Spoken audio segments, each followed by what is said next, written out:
Alrighty, welcome to another night of cringe, number 6 to be exact. Now I want to let you guys know, if you're planning on sending me super chats, you cannot, because YouTube thought it was in my best interest to demonetize my entire channel for no fucking reason. I mean, the reason they gave me was I was duplicating videos, which makes no fucking sense because I haven't. Anyone who knows my channel knows I edit the shit out of everything I make. That was bullshit. So they basically demonetized me for no reason. So if you want to send super chats, you're gonna have to, like, if you want to donate and give me money or whatever, you're gonna have to like send it to either become a patron or send it to my PayPal, because YouTube, they like, for a company that is so supportive of black creators, they don't like, they really like deterring their success. I mean, they gave me no fucking indication of why I'm demonetized. None. 1 minute, like I said, what they told me means nothing. I tried to contact them on Twitter. Nothing. It's all bullshit, basically. But that's not going to stop me from making videos. So if there's any insidious tactics behind the scene to keep me from making videos, you fucking failed. I'm still going to do it anyway. So let's keep this shit going. Alright. So we're gonna talk about several fucking things, but it's mostly gonna be Riley Dennis related bullshit, because he came out with some real doozies over the past few days, or the past week actually, and we're gonna get to we're gonna get to the newest one right now. This one is, oh god, hang on a second. Let me check something. Okay, this one is called Unboxing Sex Toys While Playing Fortnite. Holy shit. Well, this is gonna be great. Hey everyone, so as you can tell from the title of this video, today I'm going to be playing Fortnite while unboxing a bunch of sex toys. I know that sounds really weird, but it's not weird by your standards, Riley. Not at all. I think it'll work, maybe? I don't know. I just wanted to do something different while I was unboxing the sex toys, and I thought Fortnite would be really fun. I know that's not different at all. Like every other, like, it's maybe different for you, but every other fucking YouTuber has done a Fortnite video. Maybe apart from me. Except for me. I was this close to doing it, but I didn't. It might seem like I'm just mashing a couple of really popular things together, but I do love Fortnite, and I've been playing a few times where I've like tried to sneak around and hide for a bit, so I want to try doing that while unboxing the sex toys. If you haven't played Fortnite, or you haven't heard of it, you don't know the rules, don't worry. Everyone's fucking heard of Fortnite. There's no one who doesn't know what it is. I'll explain it to you in a little bit, and if you're just interested in some sex toys, hang on, because we're going to be talking... Like, imagine watching this. Imagine knowing who Riley Dennis is and how much of a jerk ass he is, and how just repulsive as a human he is overall. And he comes out with a video saying, "Hey, I'm going to unbox these sex toys that I personally ordered for my sex life. I'm going to unbox them in this video." So yeah, your brain will have no choice but to picture what the fuck he would use these sex toys for. Like, why would you post this? Why would you think this was something that was okay to put out there in the ether? Like, what the fuck? Talking about some pretty cool ones. And if you see anything you like during this video, you can go to adamandeve.com and use the offer code. Don't slander this poor company like that. Don't do that. Riley to get 50% off of almost any one item and free shipping in the US and Canada. So then, let's play some Fortnite. Okay, so I'm gonna wait until we've actually started the game before. Are you supposed to, wait. Are we supposed to really believe that he's playing Fortnite while unboxing things? How the fuck are you gonna do both? the fuck are you gonna be playing a video game while unboxing sex toys? So what I'm suspecting, and this is just speculation. I'm not accusing him of anything yet, but it sounds to me that this is another case of someone stealing someone else's playthrough or someone else's game footage, and then using that as an excuse to do some stupid shit on camera. That's just me, though. That's just a hunch. Let's just keep watching.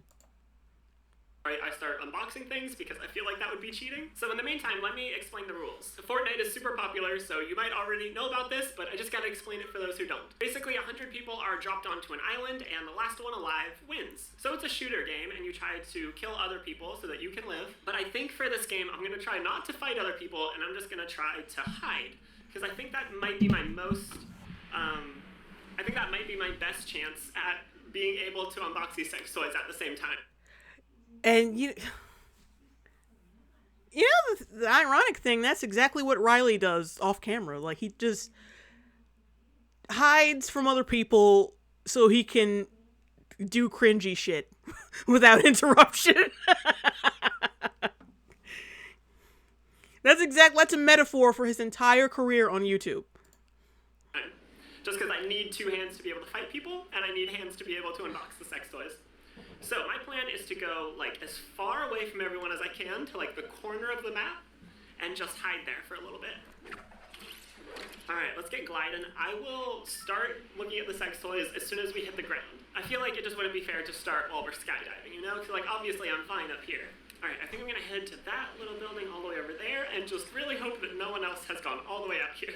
So this video is basically, apart from the sex toys, this is going to be boring as shit. Because you'll be hiding most of the time. So this was just for views, but like, why not just be honest and say you're doing it for the views? Like, stop. Oh God, don't be a view whore and lie about being a view whore, because then you just look like a jackass. See, like 20 people have already died. There's only 77 people left. Alright. There's not much here, just a gun. Not a great place to hide, to be honest. Is good for us in terms of the people not finding us. All right, let's get into the first one. So this is the silicone strap-on system with attachable suction base. Oh God! Silicone strap-on system gives you everything. I'm guessing that is for the other one, his better half, because I'm pretty sure he has a dick.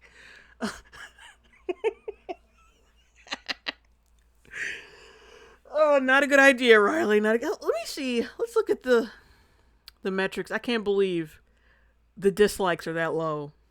Oh, God.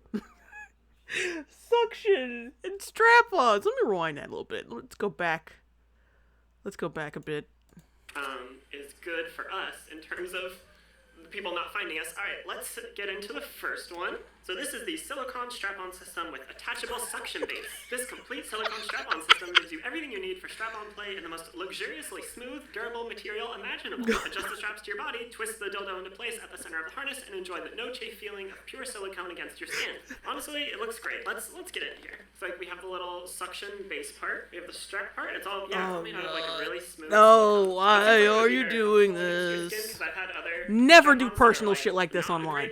Unless you're a sex worker or you're like, that's what your channel's, or if that's what your channel is geared toward. Don't you ever do this.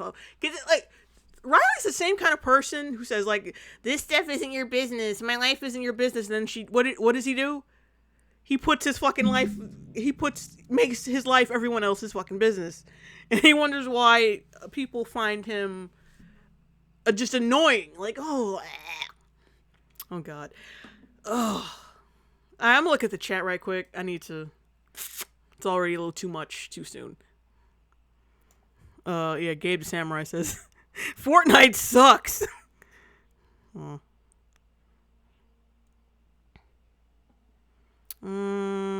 Someone's been watching Trisha Paytas. Leo says, incel unbox sex toys out of loneliness while playing Fortnite.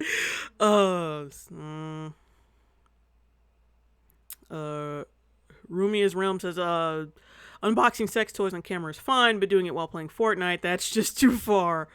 Yeah,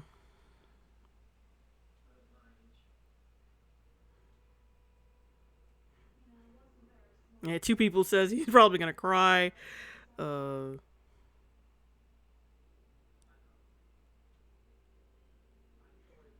Catherine says that she'd love me to take on a truthfully Trisha if I haven't already.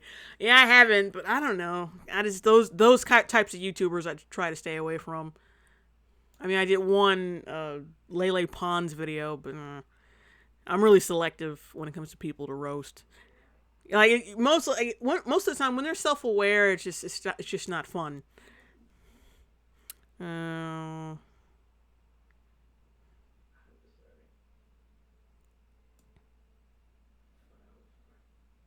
Okay, all right, let's get back to this. It's such a nice blue color. I love this color. So I love this color. Screw this bit from the base. There we go. Stop it! Stop it! Stop it! And then just feed it through here, and then you can screw it on. Awesome, this looks like a really solid strap-on set, and I love the idea of a little suction thing to kind of suction against, like, right above where your genitals would be. I don't think it'd be really helpful for holding it there. All right, we'll just leave her back there for now while we do a little bit more here. So I'm gonna go down because I hear a chest down here. Keep in mind that strap-on is going to be used to fuck him. Where is it? I'm so confused. Where is this chest? His girlfriend fucks him in the ass with that. Or maybe he tucks his shit back. Hey everyone, so this is Editing Riley. I'm just looking at the footage. Hang on a second. Or maybe he tucks his shit back and fucks her with a dildo because she doesn't like real fleshy penises. Which is like, this is why you shouldn't be with someone with a fucking dick in the first place. Like, he's got a dick. Why not just have him, like, whatever.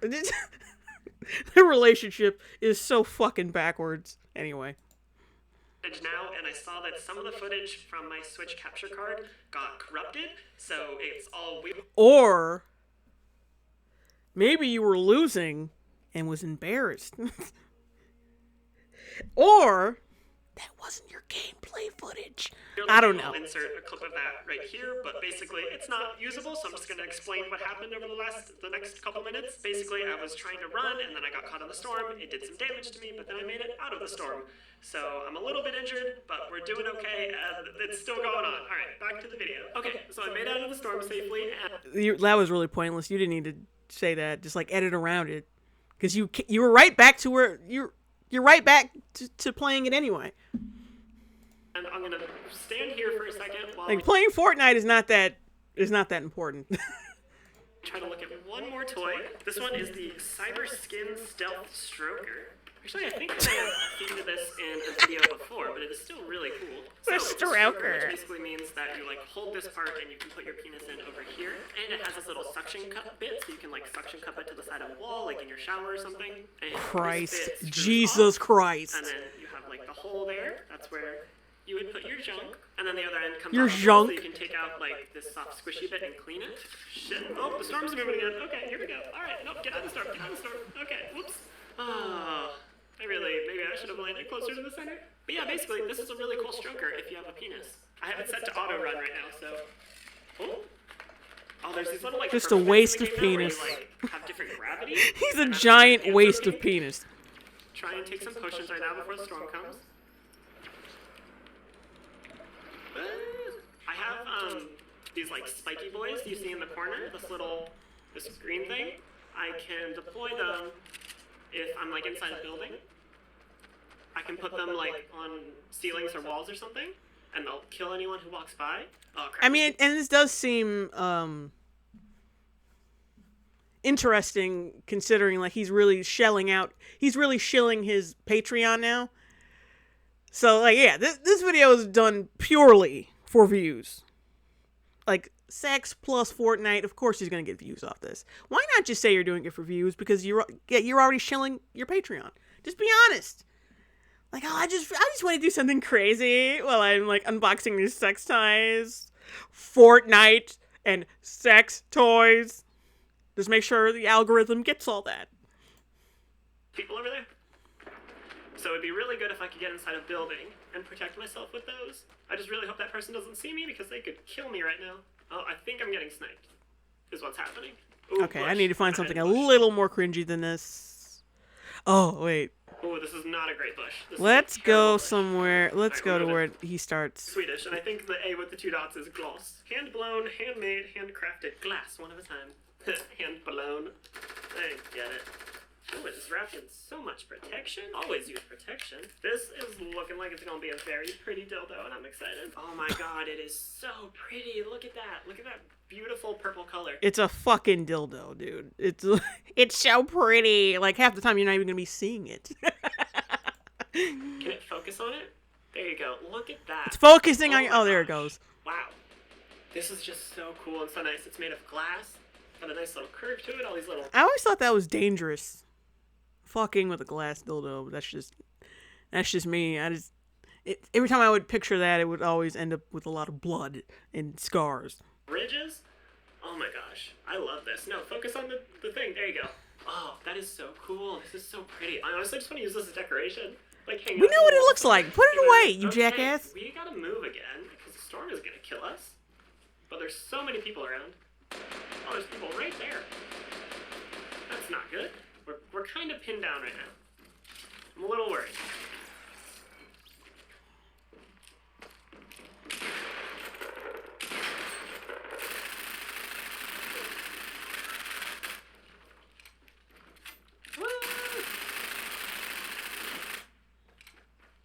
Alright, I gotta get out of here. Storm's coming. Crap, the water. Oh, the water makes you move so slow. Oh, they haven't shot me. I really thought they would have shot me. Alright, we're gonna get out of here. If I build over the water, it helps me run a little quicker. Yeah, alright, we're skipping the gameplay from now on. So a couple more spiky boys. If anyone walks in, they'll get killed by those things. So I think we have time to look at some more sex toys. Ooh, this is awesome. Master Series Thunder Stick. I love how, like, most vibrators, like massage ones, are, like, super curly and pink and stuff, and this one is just, like, black and hardcore. I love it because massage wands are so cool. And they don't need to all be like pink. Oh my gosh, this looks lovely. It's got a little scrolly thing to choose the intensity of it. It's got like a flexible head, plugs right into a wall. Oh my god, massage wands are so great regardless of the genitals you have. Like, they're great for massages, they're great for your genitals, they're great just all around. You sure that's big enough for your horse balls? Here, I'm afraid. But yeah, this is really cool. Well, let's put it over here and try not to die. I mean, I've known horses to kick when you're behind them, so I don't know how he would achieve this. I have a couple more sex toys to get through, but the circle is getting very small and I'm worried I won't be able to hide anymore. Alright. Alright, just hide in here while we get to the next one. Let's go! This is the Ravishing Rabbit Thruster, and this looks freaking awesome. Oh my gosh, look at it's not, normally they're like rabbit ears. Look at this one. It's so cute. Oh my gosh, what is it though? Like, Jesus Christ. An elephant? Is it a butterfly? Dare to go deeper. This gorgeous rechargeable bunny's tip thrusts up and down for pure G-spot bliss. Inside the tip, tiny beads rotate as it thrusts for an unparalleled inner massage. Yeah, that's what I've noticed. Like, because he's still, he's still got a dick. It's got to be like killing him that he can't use his penis to satisfy his girlfriend, because he's got to use all this fucking equipment to achieve this shit.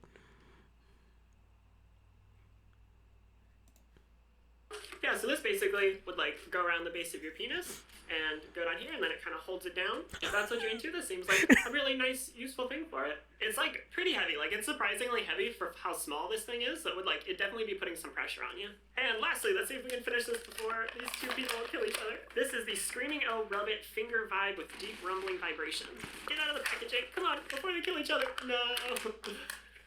Well, this person won the game. Congratulations to them. But this is a cool little finger vibe. So you basically hold it like this, and then you can change the vibrations with the little top arrows. It says powerful, deep rumbling, positive motor, wide contact point, perfect for massage play, cycle up and down through 20 functions, and fast and secure charging with the included USB cable. This seems really nice, and like a nice little change up from the small, like, skinny kind of little vibrators. Like if you prefer like a wider base to be rubbing against you. This sounds lovely. All these toys are so great. So yeah, that is all of the toys I got. Thank you so much for joining me. I can't believe we made. And for someone who's struggling with money, he surely can't afford that many fucking sex toys, and they look expensive. But he's struggling for money though. Even after like moving to Australia, making nearly $1,000 on Patreon, buying all those sex toys, he still needs money. Like, I'm sorry, but like if I'm broke, I'm not going to be spending money on shit I don't need. And let's be honest, he probably doesn't fucking need it. All right. Oh, that's that bullshit. All right, what's the next one? No, wait, damn it. Here we go. All right, now this is the one. The really bad one. Fuck. Because I can't stand when it's full screen all the time. All right, now this is the one about Serena Williams and her cheating. Ugh. And of course, he acts like he white knights her completely through the entire video, ignoring all facts.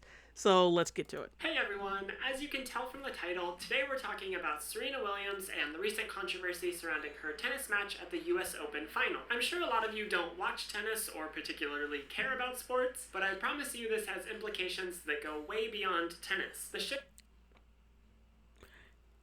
See, yeah, he kind of, you see what he said? Like, he really depends on his audience not knowing shit.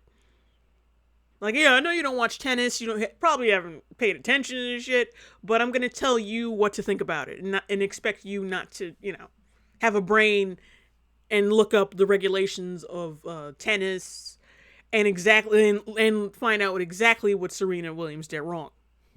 Because I don't want you, he doesn't, if he had fans with a brain, he would not last long on YouTube. Shit that Serena Williams had to deal with is a brand of combined racism and sexism often known as misogynoir. And it's something... What the fuck is that? Misogynoir. It's like they make up words every fucking day. It's like no one can just be an asshole. There's got to be another word for it. Misogynoir. Misogynoir. Oh, God. Thing that black women everywhere have to deal with every day. So let's go over what happened. All of us? Serena Williams was playing Naomi Osaka, and the umpire was Carlos Ramos. Serena's coach made a hand signal toward... I love how he says the names. These people are clearly not white. And their race does come into... Like, you have to really seriously consider every person's race and situation. Because, you're making the situation about race. Will Riley acknowledge this? Let's find out. But no. Her, so Ramos gave her a point violation. She later broke a racket, which was another point violation. Then she yelled at Ramos, which was a third point violation. So Ramos gave her a game violation. Basically, in tennis, they play multiple games, and she automatically lost one because of that. The problem here is that the umpire was treating Serena in a way he never would have treated a man or a white woman. Tons of... Wrong. You're already fucking wrong. Like, I'm gonna say it the Trump way. Wrong. Now, it turns out, there's articles on this already, that he actually has penalized male players harsher than female players in the past. He's punished male players over less than this.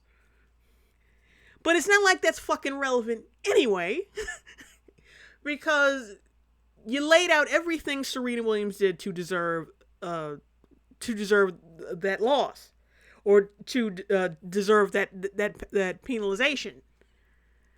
So, like, she actually did wrong. It doesn't matter. Technically, it doesn't matter what he's done before.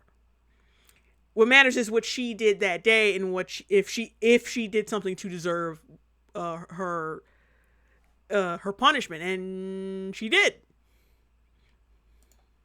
Of tennis fans and former players have pointed out that a man probably wouldn't have received a point violation for the coach making a hand signal. But they did. Serena didn't make the hand signal. Her coach did, but she... Doesn't matter. like, this is the thing. Like, people, like, the people who come to Serena's defense are like, oh, well, he was the one cheating. She didn't know about it. How the fuck did she not know about it? The coach purposely does hand signals so she can pick them up and abide by them, so so she can see them and play according to those hand signals. So how the fuck did she not know? Like, even if she didn't know, she knew. If she didn't know beforehand, like before the tournament started, still, he was still doing it so she could see it. So at some point she had to have seen it. Like, are you fucking, you're like, how, are you retarded? Like, that's like, oh my God, that's like, someone cheat, like you're in math class or whatever, like whatever class, and someone is like holding up like letters and shit, like this is, like, it's A, the next one is C, and they're holding up the shit in plain view of the person they're trying to cheat for. And then the teacher catches them. And the person says, yeah, like, and they work together. Like, the person cheating and the person just doing the work, they're both working together. Or like, maybe like on a group project or like some kind of assignment or whatever. And the other one, and one person tells them what to write or like what letter, what circle to fill in and shit. And they get caught. And they both get punished.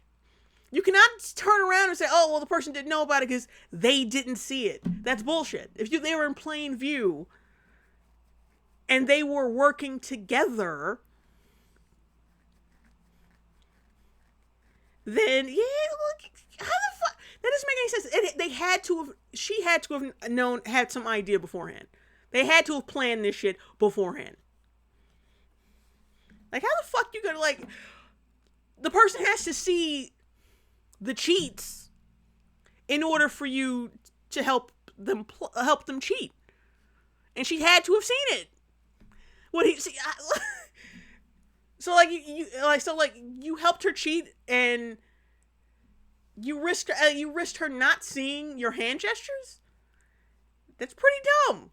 That's dumb. So she had to have known something. Like you have to punish both of them when it comes to something like that, when it comes to sports, because she could have seen it and she could be lying.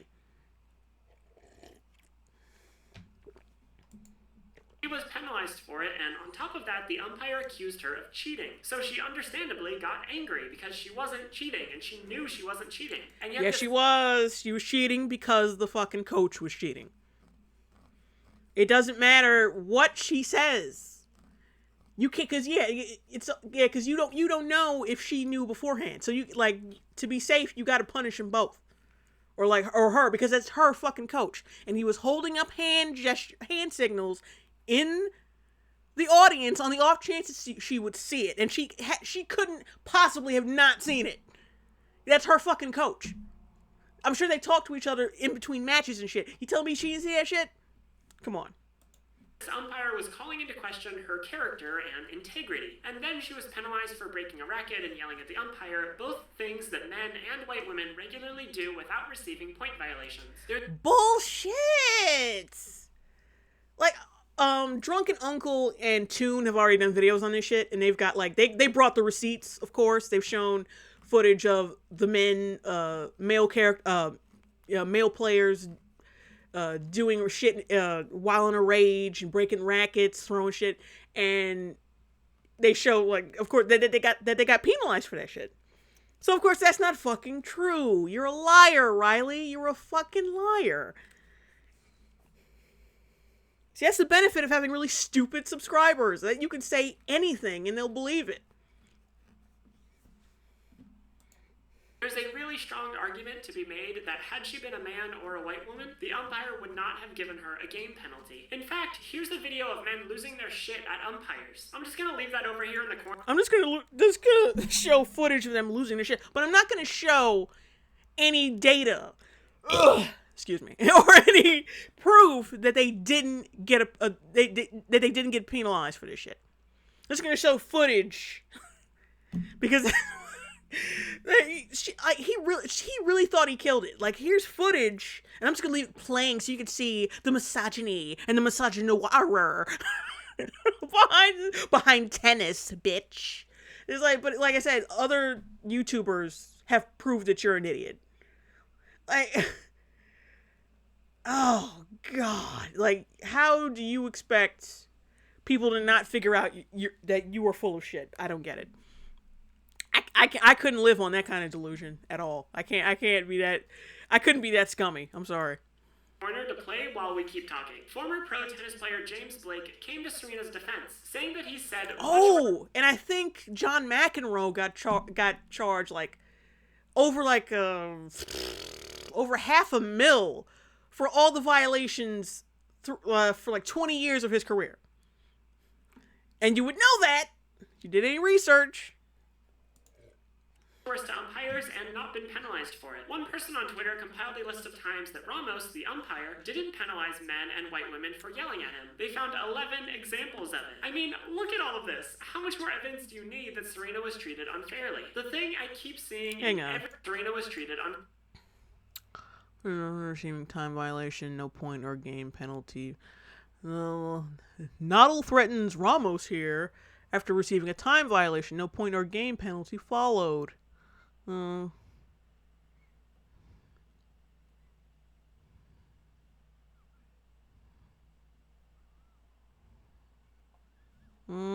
Here's one from Manny Ramos. Violation resulting in stupid umpiring. Which not... Oh, like, these are just basically people talking... Well, they are articles. Hang on.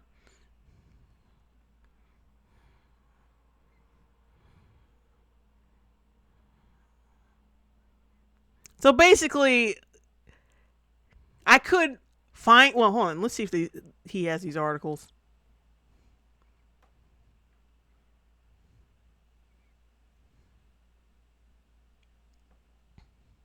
I mean, of course some asshole is going to come out of the woodwork and try to get white knight points. Oh, I've done worse and I've never been penalized. Said they've done worse and they've not been penalized. I mean, everyone's going to come out to her defense because no one wants to get blackballed. That's basically what that is.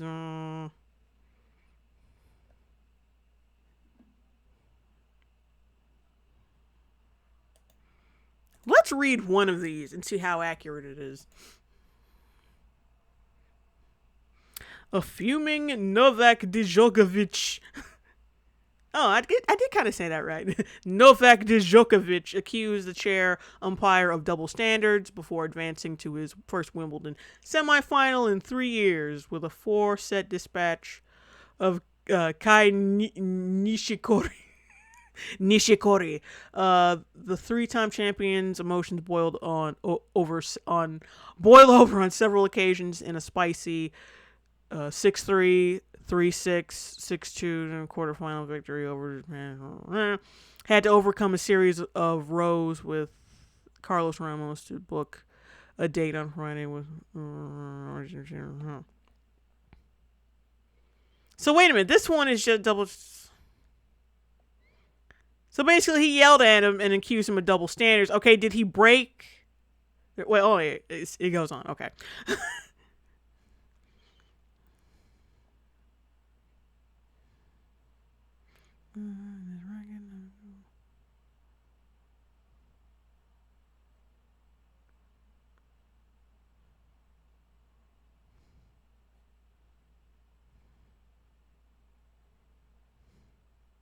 He's not wrong. Oh, there's one guy supporting him for that decision, for that statement he made. His troubles began when he copped a code violation for unsportsmanlike conduct, for bouncing his racket into the grass behind the baseline on tennis's most famous center court. Early in the third set, he then let rip at Ramos for failing to sanction Nishikori for a similar act of frustration in the fourth set. Oh! Double standards, my friend, double standards. The steaming Serb said after approaching Ramos and pointing his finger angrily at the Portuguese. To be honest, I thought it was unnecessary to get a warning. I didn't harm the grass. I knew how I threw the racket. Djokovic later explained Nishikori even threw the racket in the fourth set. Ramos said he didn't see it. It's not fair, but it's the way it is in the midst of emotions in a tough match. It happens. Djokovic also appeared to feign throwing the ball at Ramos. And it was great to be in the last room. I've been building the last couple weeks on tennis. So in this case, Ramos, like the guy, what race was the guy that he was going up against? It was Ramos and Nishikori, which sounds Japanese.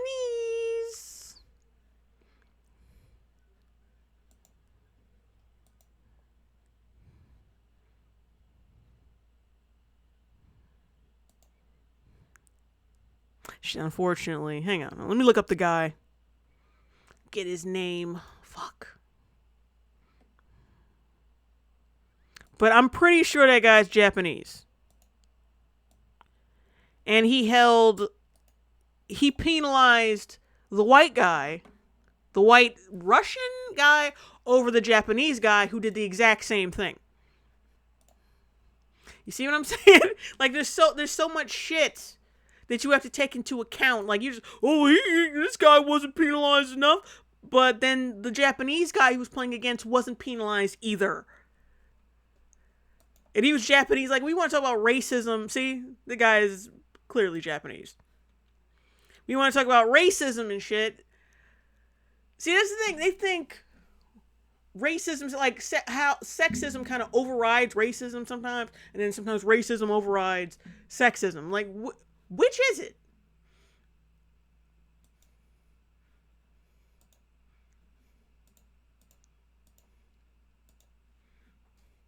It's like some kind of balancing act. Like bigotry is, like, some bigotry is more acceptable than other bigotry. And in some cases that is true. But in this case, like, if he didn't like people of color, why not penalize the Japanese guy over the white guy if he is racist?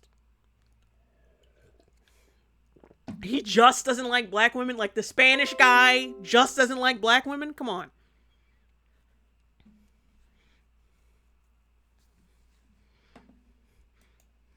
And from what I heard, from what I'm reading from this, they kind of yelled at each other, but it wasn't like, oh, like, he did throw his racket, but it wasn't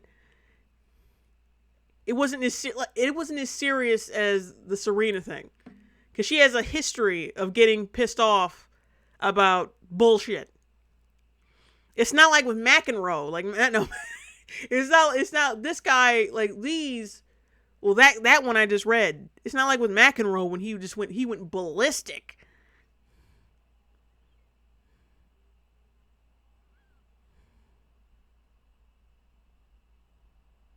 And I love how, like, they're basically admit, like, yeah, all these guys got violations.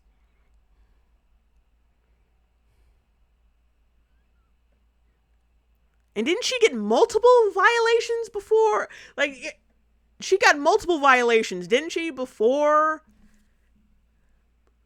he gave her, like, a total, before she got a total penalty.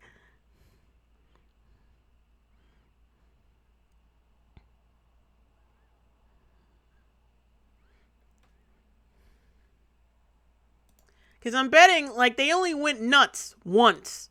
And then after that, they didn't anymore. Because they didn't want to fuck up their chances of winning the game. And I'm like, yeah, that's right. I heard all she got was, like, a violation. But then she kept on fucking going with the shit. And she kept arguing with the guy. And plus the cheating. So, yeah, of course you got points lost because they caught you fucking cheating and you wouldn't let up with your argument. You wouldn't shut the fuck up. You could have kept playing and probably would have won, but you were being petty. But anyway, let's keep going. Yeah, that took way too long. Sorry. Unfairly. The thing I keep seeing in every comment section about this stuff is people saying, well, she broke the rules, so she paid the consequences. But that completely ignores the fact that these calls are discretionary. That means they're not applied evenly to all players. The umpire can decide to just issue a warning without penalizing the player if they want. And men and white women are far more likely to be given warnings without any kind of penalty. What's your data on that? You got like a few fucking cases, and most of them, they did get violations. But, like, there's no further examination of what else who knows, they probably only fucked up once. And were able to keep playing because they weren't being assholes consistently. Serena is immediately penalized because she is a black woman.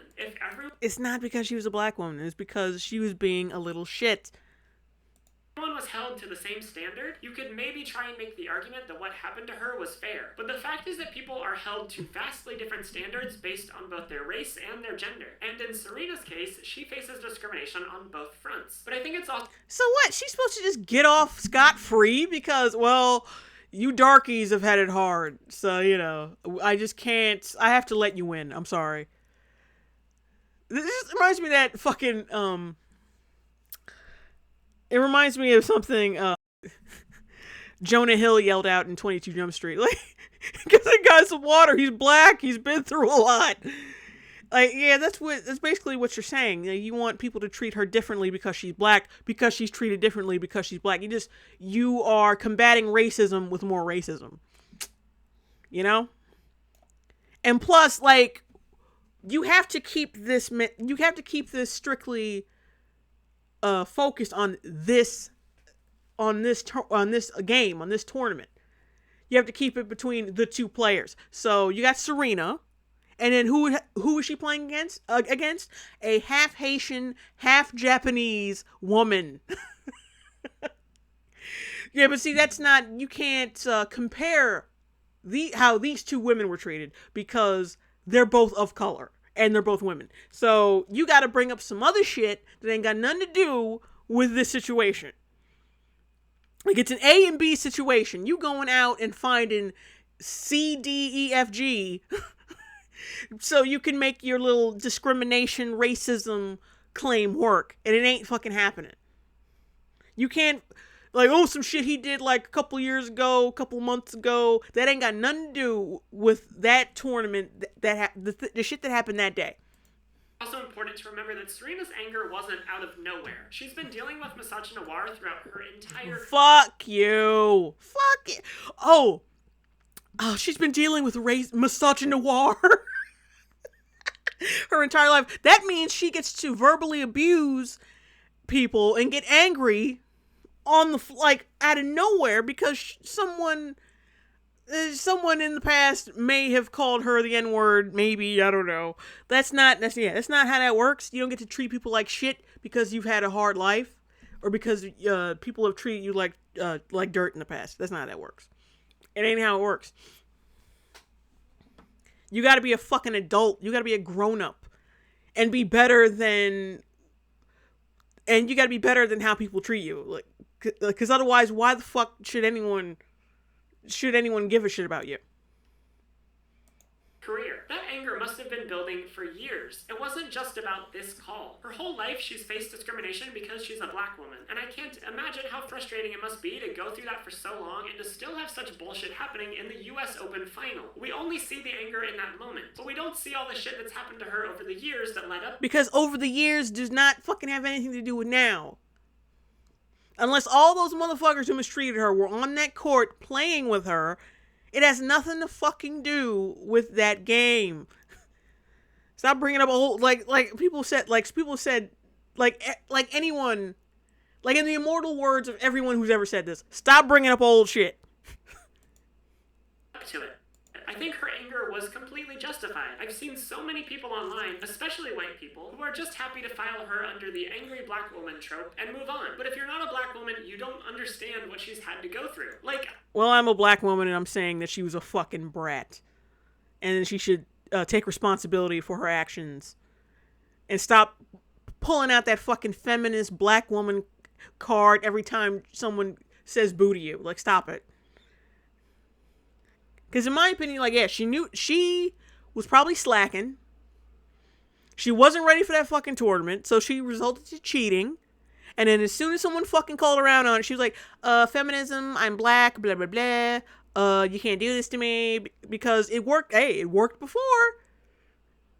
It's been working so far. People will believe it because I'm Serena Williams, and people kiss my big black ass on the daily. But no, you know, most people, I think, saw through that shit and were like, look, you fucked up. Stop it. And you have a history of freaking out. Stop pretending like you're an innocent sugar baby flower rainbow brown sugar lovey-dovey. I'm white, I can't fully understand what she's been through either. But every black woman I've seen talking about this stuff has said that they feel for her and they know what it's like to be discriminated against. Like, just because I know what it's like to be discriminated against doesn't mean I'm siding with this bitch. Like, you fucked up. Wrong is wrong. Stop it. Ugh. And for God's sakes, stop wearing clothes that show your camel toe when you're playing. For the love of God, stop it. that. Misogynoir is some shit, and I think it's really it's some shit. Serena as irrational. I love how, like, I'm a white, and I wouldn't possibly know what misogynoir... the effects of misogynoir, and I wouldn't know what a black woman has to go through. Then why do you keep making these videos? Like, anyone watching this stream,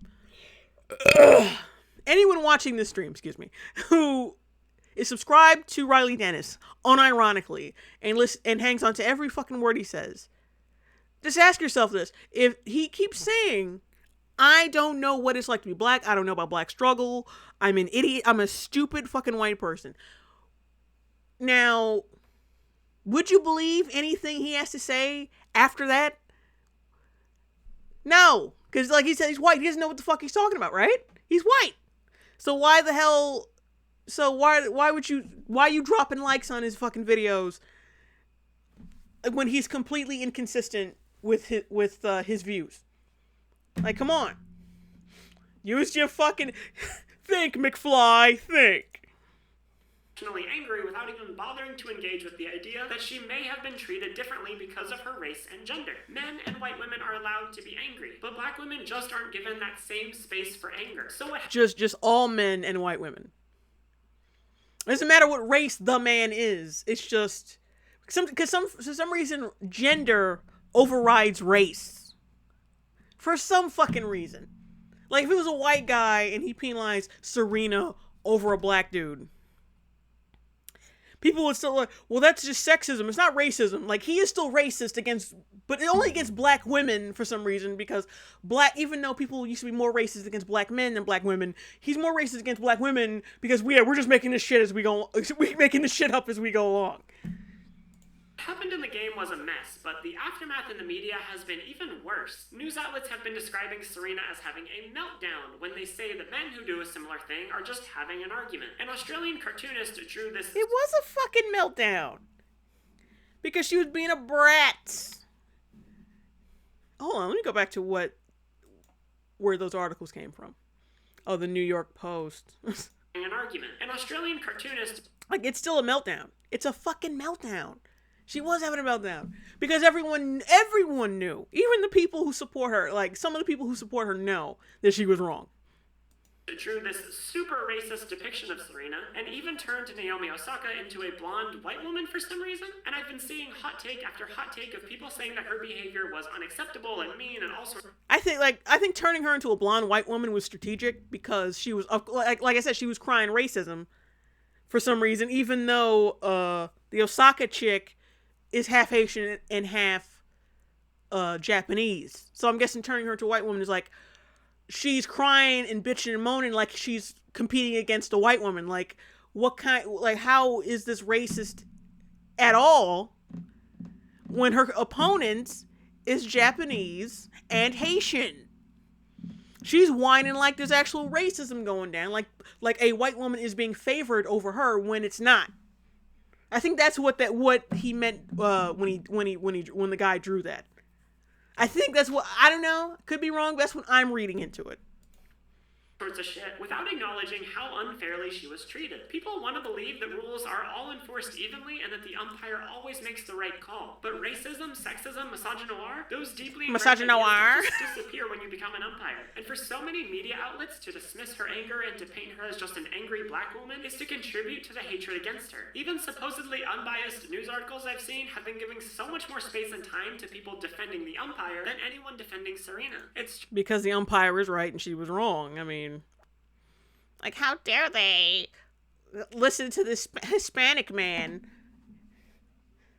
who hates black women, but didn't give any penalties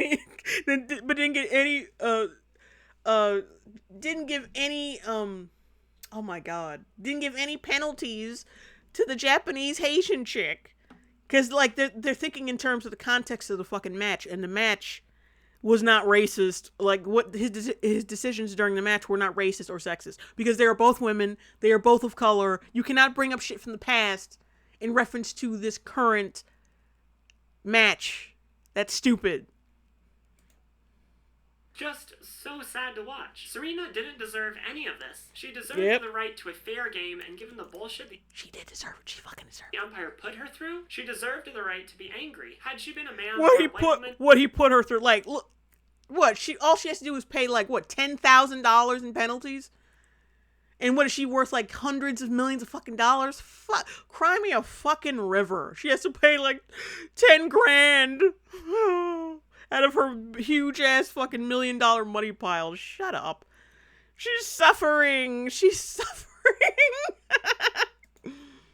And she probably would have been given a fairer game, or at least allowed to be angry without being penalized. So at the end of the day, it sucks that it all went down like that. Naomi and Serena both deserved the chance to have a fair match. It sucked. Yeah, and it's really fucking sad that Serena, jocked the, like basically put the focus on her, and made it seem like she, Osaka did something wrong. Because at the end of the day, that's what she was doing. She was sabotaging the entire thing. Because she knew she cheated, and then she got mad. She got pissy because she got caught cheating. You think her and Osaka are gonna be cool after this shit? No! Because she was fucking cheating. She don't like that bitch. She doesn't like her. She was killing her ass. And she got mad. And then she started cheating.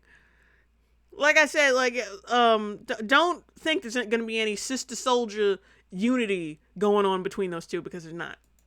Sucks that they were denied that because of an umpire who felt he had to wield his power over a black woman. And the point of this video is not that Naomi should have lost or anything like that. It just should have been a fair game. I think we need to be... It was a fair game. Well, until Serena started cheating. Careful not to pit Naomi against Serena here, when the real villain of this story is the umpire. You don't have...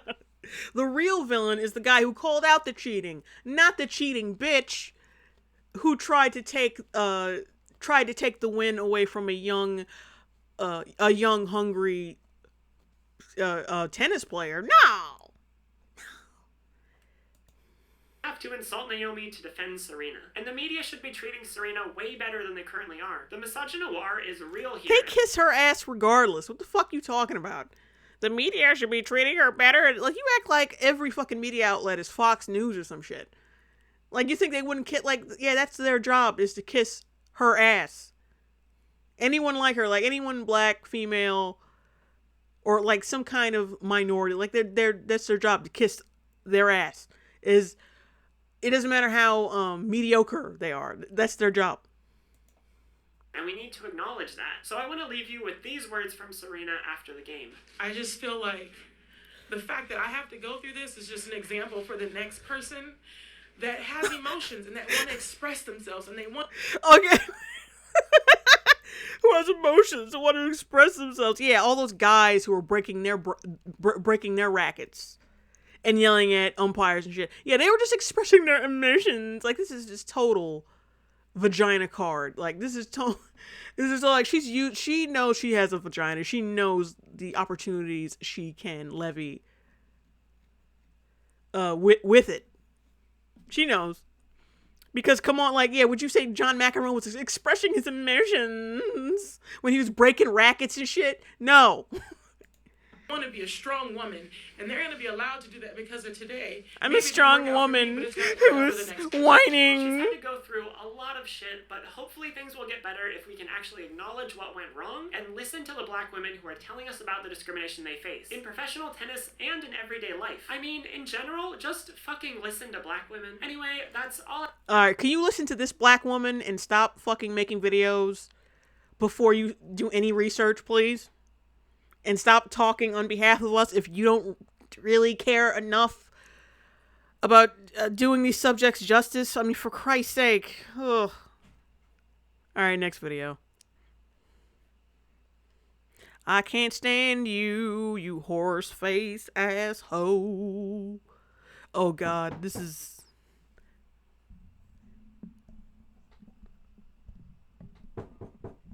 yeah.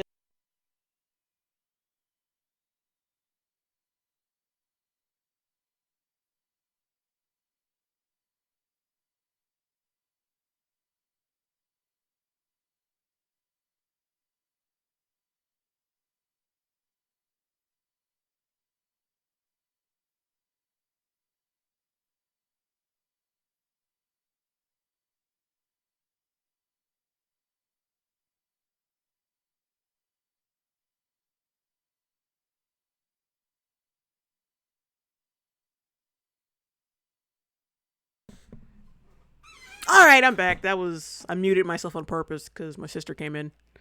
But, yeah, we're on the next fucking Riley Dennis video. Why all the this one is particularly special. Why all the Mario Tennis Aces characters are queer. Excuse me. Yeah, this is a video, nearly 20-minute video of Riley talking about how he thinks characters from this Mario game are LGBT. This is what I'm reduced to. This is what I'm doing with my night. But hey, I'm just making fun of it. I'm laughing at it. I'm not the one who seriously sat down and who sat down and actually thought about, from sure what was hours on end, about how gay Mario is. And how fucking trans Princess Peach or whatever is. Princess Peach, I suspect, are reference to her trans balls. Her vagiballs. Hey everybody, so today we're doing something a little bit different. I have my Switch here. It is connected to the TV currently, and we're going to be we're going to be going through Mario Tennis and talking about how queer all of the characters are. Even if you've never played Mario Tennis, I promise that this will have some value to it. Is it? Yeah, lulz, but nothing, any other than that, like no value whatsoever. Value, hopefully it'll be kind of entertaining. I don't know, I just have been playing Mario Tennis a lot, and I feel like the characters are really queer, so I need to talk about it. Look, obviously, these are headcanons, we're just having fun, there's no need to take any of this seriously. It's all just made up stuff. Obviously, none of this stuff is like... Yeah, you don't need to take it seriously, but it's still awful. Oh, God. Canonical in Mario Tennis, but I thought it would be fun to talk about it. Alright, so this is the character selection screen. Obviously, Mario is first, and I'm just gonna start out here by saying that Mario is a straight trans boy. I just really get that vibe from him. Like, you know, he's just living his best life. He's like stealth most of the time because he's on like the cover of all this Nintendo stuff, and like Nintendo finds it a little bit more embarrassing, but like he is proud of it. It's just his career kind of hinges on him not being able to talk about it that much. But he is a proud trans man. He's very thankful that he was able to transition when he was much younger, and so now he's just doing his thing, you know, playing sports with his friends, dating Peach. Mario's... Hey Mario, are you ready to start HRT? Here we go! Holy shit. Oh my God. Alright, let's keep going. He's doing well, and I'm just so proud of him. Alright, next we have Luigi, and I mean, oh, look at that sway. I mean, like, Mario's got a little bit of... Oh my God, so, like, you can just tell he's getting a boner from this shit. Sway, but Luigi is just moving. Luigi, I think, is a cis gay boy, and hear me out here. I think that's why Luigi is taller than Mario, because, like, obviously... It's because of the mustache, isn't it, you fucking bigot? In general, like, AFAB or AMAB people can be any height, but AMAB people tend to be taller. And so even though Luigi and Mario are brothers, like, Luigi grew taller first and Mario grew shorter before transitioning, and so they kind of stopped at different heights. So... Though, obviously, there are trans men who are taller than cis men.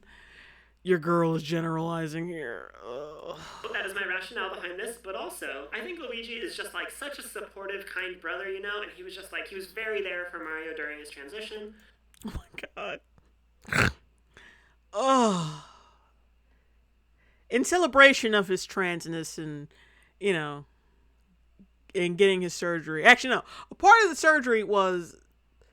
I had a joke for this. And I don't know how well it's going to play out. But, they ran an Italian restaurant while he was transitioning. And Maria, at the time, could not afford a testicle surgery. So, in a harrowing act of love, he took 2 meatballs from the kitchen and did a DIY surgery on Maria and gave him the 2 most beautiful testicles a trans man could ask for. Yes, there was a bit of Parmesan in it, and most of Mario's lovers, when they go down on him, they do taste the best of Italy, but it was all worth it. And it really helped him learn about, like, all sorts of queerness, and that's when he began to accept that he was gay, because not before Mario. And you know what? These 2 queer men, obviously, yes. Others are just doing great. I feel like that's a phrase I'm going to be saying a lot through this because all of these characters are flourishing and doing great. I'm so proud of them. Next up, we got Wario, and the vibe I get from Wario is... Oh my god, let's just stop right there. Let's predict what the fuck, what he's going to say. I'm going to predict he's going to say... Oh my god, it's hard because, like, it could be anything. I'm gonna say he is also a trans male and bisexual, somewhere in the bisexual realm. Let's see if I'm right. He's just, like, he's queer. Like, that's the label he really likes because he's not huge on more specific labels. So he just really likes the umbrella term. So he kind of uses he and him pronouns, sometimes they or them. He's got not Luigi level sway, but he's got a little sway. And at the end of the day, he's a very valued member of the... I love how he measures their queerness on how much they sway back and forth. What kind of weird shit is that? That's the weirdest thing out of the whole thing. I have no idea. What the fuck is the correlation between the 2? Community, just like everyone else. Okay, obviously, you know we had to get to Waluigi. I'm excited to talk about him because just look at this bi icon. Just... Okay, I was off. Like, Waluigi was the bi one instead of the other one. Pure, just peak bisexual right here is Waluigi. I mean, look at his entrance. His entrance where he, like, comes in with the rope. Yeah, you get it? He's wearing purple, and he's tall and has long legs and does things kind of feminine. But I still kind of want to fuck him, so he's bisexual. His mouth and just his final smash, like, it's all so good. Also, in my it's all so good. Final smashes. I forget what they're called, but I'm gonna call them final smashes. I think that terminology is from Smash Bros. But anyways, Waluigi just complete bi icon, just inarguable. I'm also gonna say that he's cisgender, but because of the struggles he's gone through and, like, all the biphobia and stuff, he's well aware of the shit that trans people have to go all through. The biphobia, like, super supportive in the Mario world. With his brother Wario being like, however you want to identify, it's cool with me. Like, queer works, but, you know, whatever works for you, whatever kind of transition you need to do. And Wario's like, thanks, Waluigi. I appreciate that. Because Waluigi is out here just, you know, living his best bi life and being out and proud and also standing up for the other people in his community, which we really appreciate. Next up, we got Peach, who I'm saying is a straight trans woman. That's right. I said it. Peach is trans. It's like, yeah, we totally expect you to say it. Like, it's not really surprising at all. Yeah, I said it. really cute story. So Peach and Mario were, before they transitioned, they were both dating. It was like kind of high school time before they had really like grown up and become adults and like found, you know, their whole franchise in these video games. That's so beautiful. And so beautiful. They were both younger, but they were like in the age where they were dating and stuff, and they both kind of like latched onto each other, and they didn't really know why. Like they just kind of felt drawn to each other, and then later. So I guess Peach had peaches before she became a girl. They both came out to each other as trans. Nice set of round Peach ended up peaches. saying it first, but then Mario was like, I'm trans too. And luckily, so they were able to go through their transitions at like a similar time, and they just kept dating throughout the whole thing, and they've been super supportive of each other. And now they're just a trans power couple, living their best. A trans power couple. Yes, Peach gets kidnapped by Bowser every once in a while, but Mario is always right there fulfilling his duties. She's got such a trans woman look though, you know? And she's got. What the fuck? What the hell does that mean? She's got just a trans woman look. You're gonna have to specify because I have no idea what the fuck you're talking about. Like, what the fuck does that like mean? You know, I'm not gonna say that. I'm not gonna say it. But you know, such a trans woman. I want to see what a trans woman look is on Riley Dennis by Riley Dennis standards. Oh, that would be wonderful. But like, yeah, because that's really fucking vague. She just looks like a regular chick to me. But I guess that's the point. Like, of course, she looks like a regular any other girl. Got the crown on and the cute ponytail and like all the pink. It's giving me very trans vibes. So I'm gonna say Peach, straight trans woman. Also, along with Mario, who's a straight trans man, they're just a power couple. Daisy? A power couple. Okay, so we're going to talk about Daisy's gender and sexual orientation in a second, but oh my god, her eyes are huge in this. Why did they make her eyes so big? It's so scary. None of the other characters have eyes this, like, enormously big. Wait a minute, let me go back to Peach. Are you sure about that? Crown on and the cute ponytail. Her and Peach have the same size fucking eyes. Come on, dude. But, oh my god, her eyes are huge in this. Why did they make her eyes so big? It's so scary. None of the other characters have eyes this, like, enormously big. It's just scary. But anyways, I'm going to say that Daisy is a cis lesbian. I mean, she's like, rocking. Because she's got shorts on. Get it? And she's wearing a, like, color that girls usually don't wear. And her hair isn't traditionally feminine. So, obviously, Daisy is carpet munching like crazy. She munches the carpet. And the tomboy vibes, like Peach and Rosalina, who you'll see in a second, both are like rocking dresses while they're playing. But Daisy's just out here in the shorts with like the shorter hair, just not. You see how Riley Dennis is just like so. His view of people is just like is based on stereotypes. I mean, I know these are like fictional characters, but like he does the same fucking thing when it comes to people. Like he's so sheltered. It's like go outside for Christ's sake. Just go outside. Go outside. Afraid to be like a little butcher than everyone else. Nintendo doesn't really let them go like full butch, you know, but if she wasn't like being held back by Nintendo, you know Daisy would have real butch vibes. But again, just like Waluigi, she's if she wasn't being held back by Nintendo. Yeah, if like this little collection of ones and zeros. Yeah, if only she wasn't being held back by Nintendo and was allowed to live her best life, sis. she would be all butch with the dyke haircut and all that shit. She would be living her best. Like, shut the fuck up. Oh my god. This is so embarrassing. For Rosalina, Daisy hates turfs. She's like constantly going around. That should be a fucking meme. Hold on, let me go back. Daisy hates turfs. I'm gonna screen cap that. For Peach, she's there for Rosalina. Daisy hates turfs.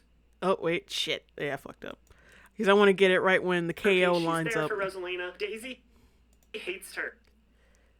Okay, alright, that's better. Oh my god. Yeah, I'm just gonna screen cap this right quick. Oh god. I got hiccups like crazy.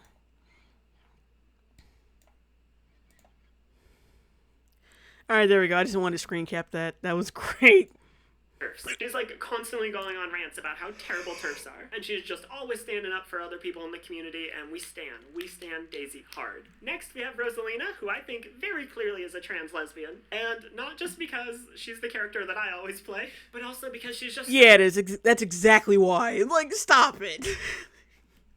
That's exactly, like, every character you stan is the one,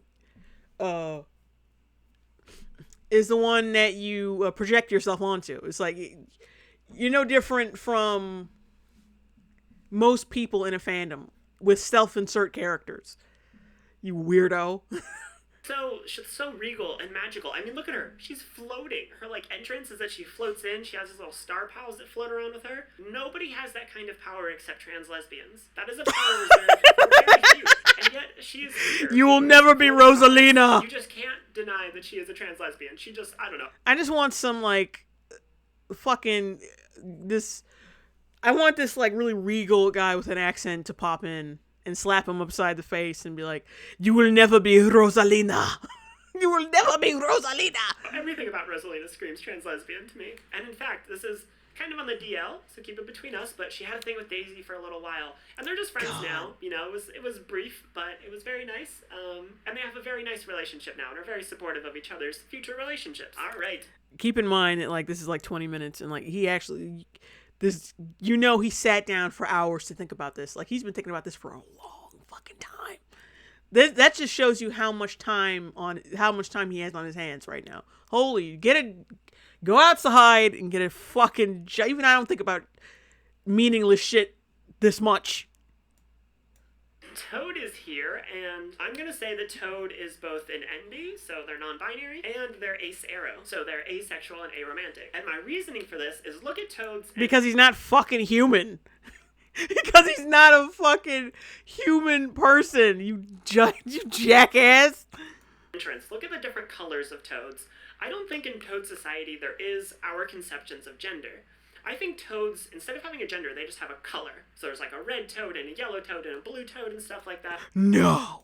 And there are expectations that come along with your color, but not necessarily gender-wise. And so Toad... get ready.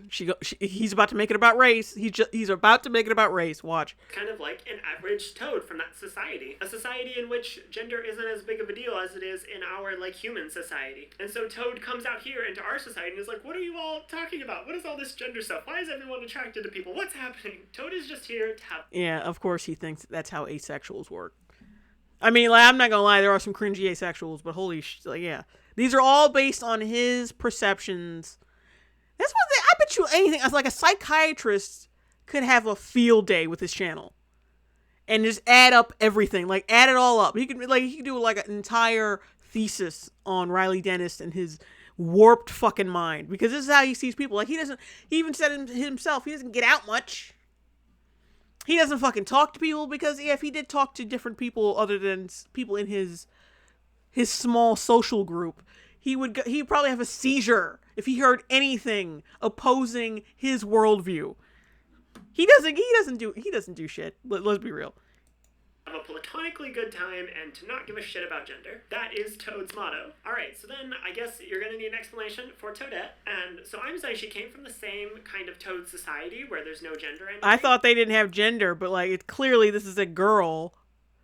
Got a dress, like that mushroom ponytail thing doesn't make any sense to me. But clearly that's a girl, but let's see how he spins this shit. But she identifies as femme non-binary and as pansexual. So she always felt... But how? They don't have fucking gender. They don't talk about gender, so how does she fucking identify as femme anything? A little bit out of place in the Toad society because she's pan, and so she's kind of like attracted to people of any gender, and that's a thing that like not a whole lot of Toads experience. So she's found a lot of comfort in coming out into human society and realizing that there are other pansexual people as well, because there weren't a whole lot of Toads or Toadettes in that society that were pan. Like, she loves her ace-aro siblings to death, but it's just not something that she's ever identified with, and especially the like lack of gender thing, she's always felt like a very strong connection to femininity, and that's much like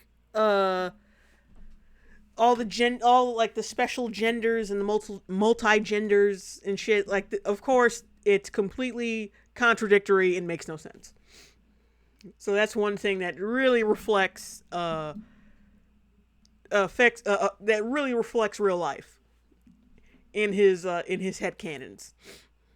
She has like the little toad pigtails and stuff because she's just super femme, but she doesn't super actually femme. identify as a girl. She still identifies as non-binary like most of the toads in their society, but she just has like a very strong... You cannot have it both ways like that. You can't like present yourself as a girl. Like, getting off this shit for a minute, like, you can't present yourself as a girl and then get mad that people see you as a girl. That's fucking ridiculous. And then, like, I'm a girl, but I'm not a girl. I just want to make that clear. I'm a girl, but I'm not a girl. Like, god damn it.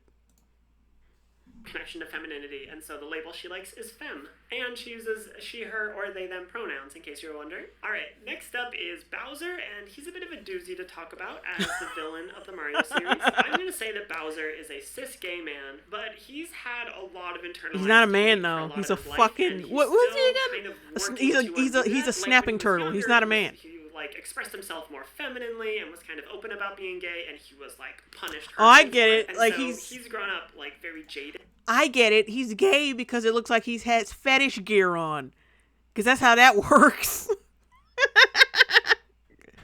Oh my god, this is hilarious.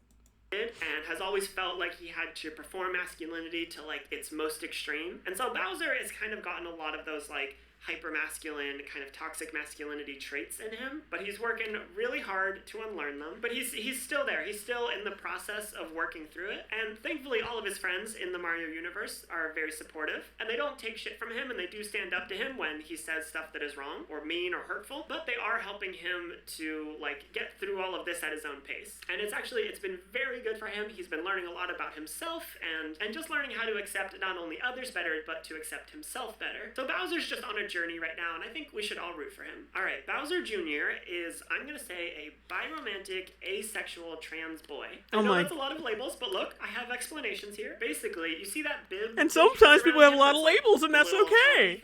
Yeah, for people who say, like, they don't like labels and they don't believe in labels, they really do tack on a lot of labels. Let me read that. Asexual trans boy. Make sure that's what it said. But look, I have... And sometimes people just have a lot of labels, and that's okay. But see, yeah, when you do that shit, and people get confused, don't get mad when they get confused. And they just call you a jackass looking for, like, an attention-seeking jackass. Explanations here. Basically, you see that bib that he has around him that's like the little chompy thing? That's actually like to cover his binder because he's a little uncomfortable about people seeing it. And that's another reason why he sits in this like giant floaty robot thing, is because he's kind of has a lot of dysphoria and like uncomfortableness around his body, and so he kind of hides in this little punchy... So like that's the key to stopping dysphoria. Just like every fucking trans person has to ride around in some kind of fucking boxing snowball robot machine so they can feel at ease with their body. That's the key to curing dysphoria. Like, trans people, they've been doing it wrong this whole time. Like, the answer has been in the Mario games, like, the whole time, and like, we haven't seen it. This technological advancement has been discovered by Riley Dennis. Like, clearly this man is a genius. Robot boy, and part of the thing is that he identifies with so many of these identities, and like he's growing up in a newer generation that has more access to this terminology, and so he's been able to figure out who he is from a very young age, and that is something that is very foreign to his dad, Bowser, and so they've clashed a lot, and his dad hasn't fully understand it, and it was very difficult for Bowser Jr. to come out in the beginning, but his dad is like slowly getting there. It's still tough. Bowser Jr. like really doesn't like it a lot of the time and has to talk to his friends about it and confide in them, but his dad is slowly coming around. What friends? He's the fucking villain. He does want to have a good relationship with his dad, so like he's working with him on it, even if it is painful for him, which sucks. And like his friends have told him that if Bowser Jr. wants to cut off Bowser, that... I'm gonna look at the chat right quick because I haven't checked it in a while. Let's take a look. Kai Decadence says, I can't just picture Bowser watching this and making this face. Great Hound the second says, transgender Onision trending now. Stop sexualizing children, Riley. God, the more he speaks, the more I want to punch him. D-Man says they're projecting. Yeah, that's right. That's right. Bowser Jr. is a child. I keep forgetting that. Straight Sith male. Agreed. Weirdo. Leave those kids alone. In the words of Pink Floyd. J-Ju says Turtle Monster does not have breasts. It's a clown car. I want to be punched by a clown car. He doesn't need a binder. He's being indoctrinated by Daisy. And Kai Decadence once again says, I knew that carpet muncher couldn't be trusted. Booby girl. Cyberpunk says, hey, Cyberpunk. Mackenzie K says, this just makes me sad. Yeah, me too. But it's so funny. It does distract me from how sad this is.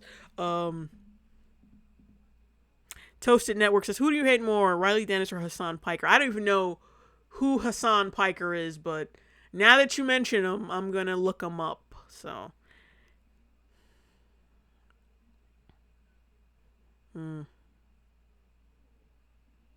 Toasted Network says, when do you think Riley Dennis will make a pedophilia video?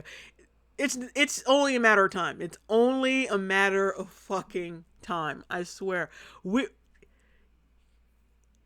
He's so dumb and so sheltered. I wouldn't put it past him to try normalizing pedophilia one of these days. I mean, that stupidity train is never late. It's always on time with people like him. All right, let's get back to this shit. They'll like totally support him through that, but no, he's adamant that he wants to have a relationship with his dad, and he thinks they're moving in a positive direction. But yeah, Bowser Jr. has just always known that he could crush on multiple people, but just doesn't really feel sexual attraction. And a lot of folks have tried to criticize him and say that he's like too young to know that, but he's like very confident. Yeah, this is just for fun, but like, hold on while I pull out this 80-page college thesis on all these characters' sexualities, what they go through, what their friends are saying, what their family's doing, what their taxes are, their blood type, nipple size, for fucking everything. Yeah, this was just for fun and not like just because you have no life and nothing to do and you were just sitting around thinking about this and were like, you know, I can make a video out of this, but I gotta make it clear that I'm just joking. That it's been a consistent thing, and he thinks he's old enough by now that like he would have felt some sort of sexual attraction to someone if he did. And so a lot of people doubt Bowser Jr. a lot of the time, but Bowser Jr. is confident in who he is, and so I think we should support. Oh, is he? Next is he? Boo, who I'm gonna say is a bi-cis woman. I mean, it's a fucking ghost. It's a ball of white with teeth. Boo is a cis woman. How did you come to that conclusion, Riley? Please tell us. Just look at that tongue. You can't have that. What the fuck?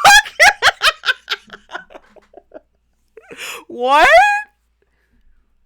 How does that work? Let me go back a little bit.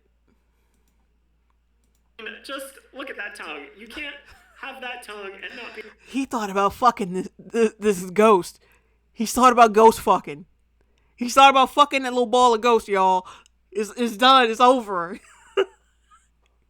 This motherfucker has had complex sexual fantasies about a ball of ectoplasmic goo. Like, don't at me. Like, it's confirmed. It's true. Be into women. And those eyebrows, you see how she always looks kind of like worried? That's because she's worried about biphobia and about people. Oh my god, I wish I had somebody to do these streams with. Oh, and someone to like bounce jokes off of. It would be a riot. I can't stand being by myself looking at this shit.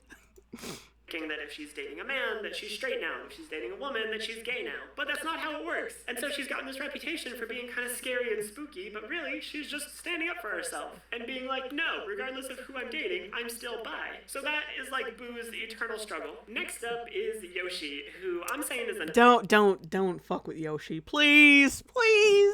Like, I'm not a huge fan of Mario, but like, Yoshi's always been like, that adorable little lizard friend.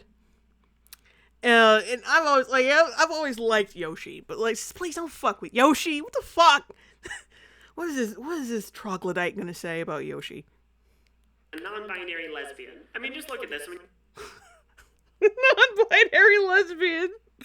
This is fucking insane. Yoshi does their final smash, they just fly up into the air and rainbows come out of them. You honestly, you don't get gayer than that. There's nothing more queer than flying and rainbows coming out of your butt. Yoshi just really likes gay as like an umbrella term and like really identifies with being non-binary and using they them pronouns, but also just has like that connection to femininity still there and is very attracted to women and so identifies as a lesbian as well. And they're just like very out and proud and like in your face about it, to the point where like even some other people in the community get kind of annoyed with Yoshi, but Yoshi doesn't give a shit. Yoshi's... Why do I feel like he's describing himself? Well, I feel like every character he specifically likes, yeah, like I've said this before, but like every character he likes, he's describing himself. You can fucking tell. Like I'm no Shrink. I'm not Freud, but come on, it's so obvious. It's kind of sad. It's so sad! Just out here being queer and gay and loving it. And Yoshi doesn't think that they have to hide anything about themselves to make themselves more acceptable to anyone. Plus, as the character that gets ridden the most in these games, Yoshi's a bottom. Next up is Donkey... What? They have to hide anything about themselves to make themselves more acceptable to anyone. Plus, as the character that gets ridden the most in these games, Yoshi's a bottom. Alright, I gotta screen cap that. And put some text in there. Oh, God. Just hang on a second, guys, because that's a winner right there. Hold on.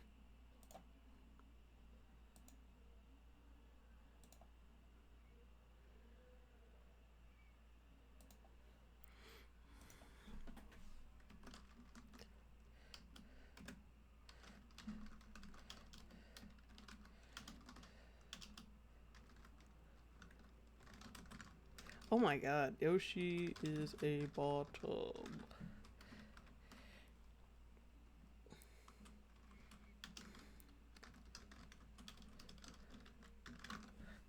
Holy shit. Alright, let me change this font because you guys can't see it, but I'm like fucking around with the font. Yeah, this isn't, I don't like this font at all. Oh, yeah, just a minute. Where is it?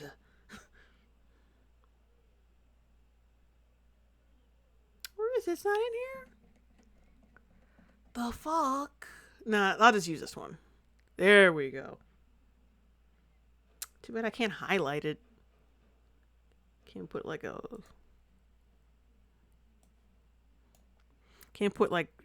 drop shadow. That sucks. No.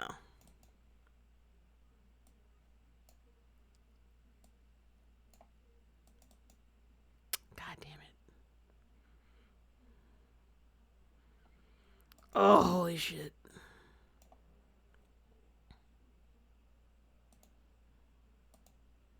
Alright, hold on, guys. I gotta do this shit again. God damn it.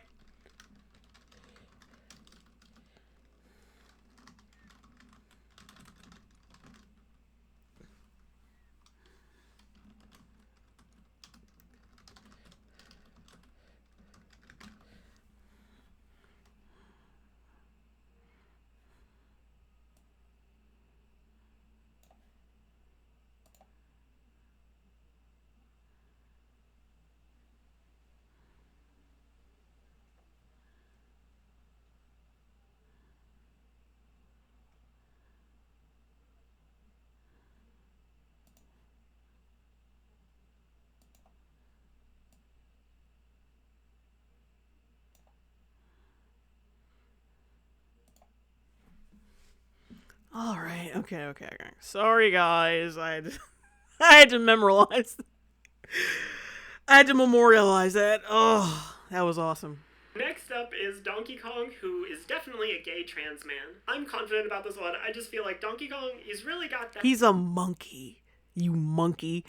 He's got that like big, strong, tough guy vibe, but just look at that face. You know that that is a friendly, soft teddy bear face. You know that he like is annoyed that he gives off this perception that he's like big and strong to people, because on the inside he's just like a little plushie. He's just a little teddy bear, and so people are often intimidated by Donkey Kong way more than he thinks they should be. And so as soon as anyone gets to know him to any degree, he's just like the softest person and so kind and so compassionate and helpful. And he is kind of like a gym head as well. Like he's one of those people who's always posting selfies of the He's gym. a fucking monkey. Shut But up. at the same time doesn't like hate on anyone else for whether they're going to the gym or not. Donkey Kong is just pure and kind and is always willing to stand up for his trans siblings and his gay siblings and all of his queer siblings. And next up we have Spike, who will probably look like a new face to many of you. I don't think that they're in a whole lot of these kind of sports games, like they're not in Mario Kart or anything like that, but they're here in tennis and we're proud to have them. They are gender fluid and their sexuality kind of changes with their gender. So when they're feeling... Yeah, what is the fucking difference between non-binary and gender fluid? I haven't gotten that fucking answer yet. more masculine, they're also feeling more attracted to masculinity, and when they're feeling more feminine, they feel more attracted to femininity. So they find it kind of hard. That sounds like someone who just has different preferences to me. That doesn't sound like that doesn't sound like someone with a different gender. It's like, some days I'm just feeling like fucking someone who's more masculine. Sometimes I feel like fucking someone who's more feminine. Yeah, that's just like different moods and preferences according to that mood. That's not a fucking different gender. To like label and explain to other people, but to them the like changes in their gender are pretty predictable, and they're like pretty comfortable in that this is what their gender and sexuality does. But this realization has come pretty recent, and so they're still kind of experimenting with their gender expression, which is what the little tuft of blue hair is. They recently just cut their hair and dyed it, and they're really enjoying it. They feel like it helps them a lot with their gender dysphoria. So yeah, Spike's just hopping around doing their best, whipping out that giant... How would blue hair help with gender dysphoria specifically? I would like giant spiky stick thing to smash gender. Next up is Chain Chomp, who is agender and is like... God damn it. I remember those things when I used to play Mario 64. So it's great to know that they had a gender, like a certain gender and sexual identity. Because as a 12-year-old, I was really hoping that question would be answered. A question that no one asked will be answered. Hang on, let me rewind. I'm gonna go back because I didn't hear his entire sexuality. Best whipping out that giant spiky stick thing to smash gender. Next up is Chain Chomp, who is agender and is like mostly attracted to women. They don't really know how to define their sex. How the fuck is a bomb? Like basically a mindless like robot ball that can chomp people, attached to a chain, attracted to anybody. You have too much time in your hands, seriously. Sexual orientation, but in general, they find themselves more attracted to women. But yeah, there's no gender that can define Chain Chomp. Like, watch Chain Chomp's entrance coming down in this cage, and then they just break out, and I think that's very indicative of their overall gender, because that cage is gender, and Chain Chomp is just smashing out of it. Oh my god. Oh god. That cage is gender and Chain Chomp. I'm gonna get another screen cap right quick because that was also pretty good. That was pretty good. That cage is gender and Chain Chomp is just smashing out of it.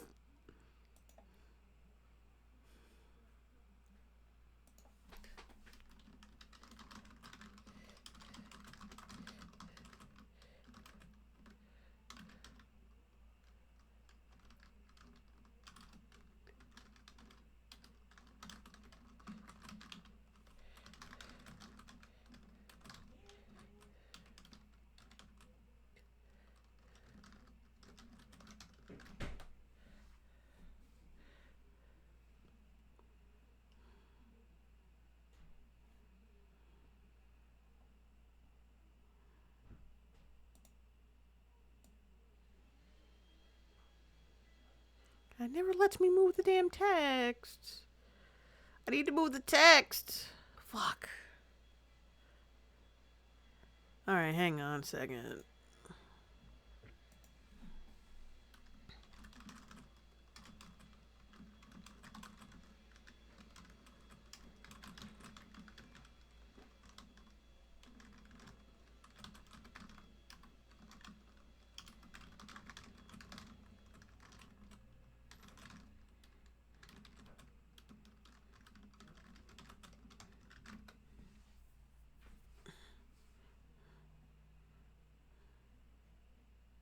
Okay.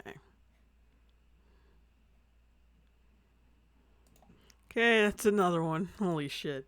It just cannot be contained by any gender. That broken chain that they drag around when playing tennis, that used to be attached to gender, but no more, because they are free. And they're running around playing tennis with a tennis racket in their mouth. It doesn't get more talented than that. Koopa Troopa is the one of the group here who is questioning. Like, they're pretty certain that they identify as some sort of queer, but they're not really sure what. I have no doubt that this is you at the club dancing like a jackass. But yet, they're still in that questioning phase, and that's totally okay. And thankfully, the whole gang here is very supportive, and so no one's rushing Koopa Troopa along, they're just letting them figure it out for themselves. And in the meantime, the best label that works for them is just questioning. But they do spend a lot of time, like, up in their shell, just kind of hiding from the world and hiding from having to choose a label. They just find it very comfortable in their shell, where everything is simple. But at the end of the day, they're really lucky to have such a good support system around them. Next up is Blooper, who I'm saying is a biromantic, demisexual trans woman. Again, I know that was a lot of labels, but it makes sense. So Blooper, she's a trans woman, but she's always been able to be romantic. And I know that was a lot of labels, but it makes... Plus, some people just have a lot of labels. That's okay. The only reason others don't have as many labels is because theirs happens to be the default. So they're assumed. Oh, God.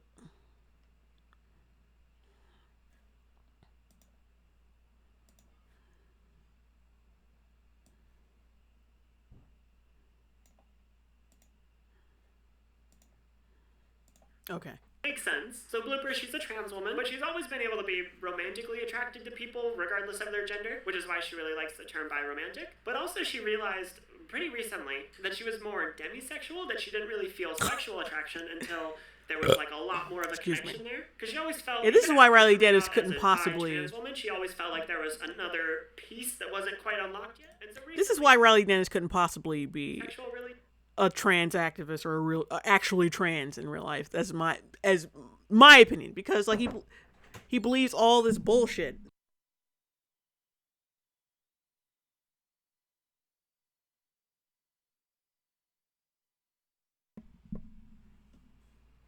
Oh. It's not actually water, it is sweat, because she is worried about being misgendered. Oh my God! I came in just when it got really stupid. And it looks like there's like water dripping off of her, which you would expect because she's a squid. It's not actually water, it is sweat because she is worried about being misgendered. It doesn't. Or maybe because she's dying from the lack of fucking moisture, you asshole. And finally is the most recent addition to the Mario Tennis team, and that is Diddy Kong. But Diddy Kong is a bi-NB. So they're bisexual and non-binary. And Diddy Kong kind of had the counter experience to Bowser Jr., where Bowser Jr. is like still working to get his dad to understand. Diddy Kong's dad was pretty quick to understand. Like, Donkey Kong has been much more understanding and accepting than Bowser ever was. Like, Donkey Kong didn't get it at first, but he was really willing to listen to his kid. And now Donkey Kong is using they-them pronouns all the time, which makes Diddy Kong so happy. And there was like a very short period where Donkey Kong was questioning what... Yeah, why is he non-binary? What? Because he doesn't wear shoes? Is it the shirt, the hat? I don't understand. Whether, like, being bi was actually a thing, just because he doesn't experience attraction to, like, anyone but men, and so he didn't really understand how Diddy Kong could. But regardless of that, he was supportive when Diddy Kong came out, and then he went and he did some education on his own. He, like, read up about it, and then he came back to Diddy Kong. On Tumblr? Like, great, I understand this now, I accept you, I love you, blah, blah, blah. And it was just a very sweet, touching moment between father and child. And so Diddy Kong's very lucky to have such, like, a supportive, loving father. And Diddy Kong and Bowser Jr. have actually become really close friends during this time, because Diddy Kong has always felt bad that their dad was... I'm so glad this is almost over. So they've bonded over a lot of, like, the similar things, especially being the two younger people in the Mario universe. But yeah, at the end of the day, Diddy Kong knows that they're just really lucky, and that not everyone has that same kind of experience, and so they try to be there for people who don't have as supportive of parents. And yeah, that is all of the characters. Thank you for sticking around through this whole thing. I know this is not like the videos I normally do, but do y'all... Yes it is. It's just hidden under the guise of fucking video game characters. You wanted an interesting way to talk about gender identity because you already done it to fucking death, so you use Mario. You use Mario as a fucking template. Like, don't stop fucking front. This is totally different from my other fucking videos. No, it's not. It isn't, but okay. Let's see what else we have. Holy shit! Right. This other thing I had lined up was, you might notice like the Bunty King cuck videos. I think Mr. Medicare covered it on a stream one time. I was gonna do it on a stream, but then I changed my mind and decided to do a legit response to both videos, like the "I'm a cuck" and "I'm not a cuck" videos. I decided to do a straight up response to them, like a little funny response. Because doing it on a stream, I'd rather just do a response to it and do something different with that type of shit. And maybe do an edit separate from that. I haven't decided on that, but yeah, I'm going to do a response to Bunty King's cuck videos because they're so funny. I was dying fucking laughing watching this shit. But yeah, no, what we're going to watch right now is Baked Alaska's Trump is My President. Because, we don't do a lot of like pro-Trump cringe. So, we're going to do that today.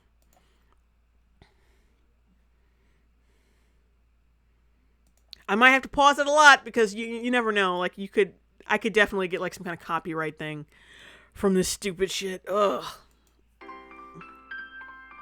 Yeah. I think he had like. Yeah, dude, you got some like flecks of something or stains on your jacket, and I hope Nike knows about this product placement. Because I'm pretty sure you're not supposed to show name brand logos in music videos. And yeah, because you remember, NWA, they like every fucking, like you look back at that video, all the logos on their clothing is blurred out. It is blurred out for a reason. So I don't like, are they getting a piece of this? I mean, did they pay you for this? Because I'm sure that's against the rules. Yeah. It's taking so long. Oh my god, he looks like the average white man. He's even wearing like the rainbow shades that most of the guys wear. Like the only problem is he's not wearing his hat backwards. That's the only thing missing from this. Is this motherfucker wearing like those new iPhone? Look like those new iBuds, the ones without the wires. Oh, he's such a douche. Anyone who wears those is a fucking douche. Like you really shelled out nearly $100. I think it's like past $100, but you shelled out that much money for earbuds. You're a jackass. You're a jackass. But we won. We won. We are going to make America great again. Yeah. Look at how he moves his arms! He moves his arms like he's fucking mentally challenged. Yeah! Oh my god. That's not a good look. And that coat is just ugly. And he's wearing it in the desert. Like, isn't it fucking hot? How are you wearing that heavy ass coat in desert weather? I mean, I don't live in the desert. It could be like cold as shit. I don't know.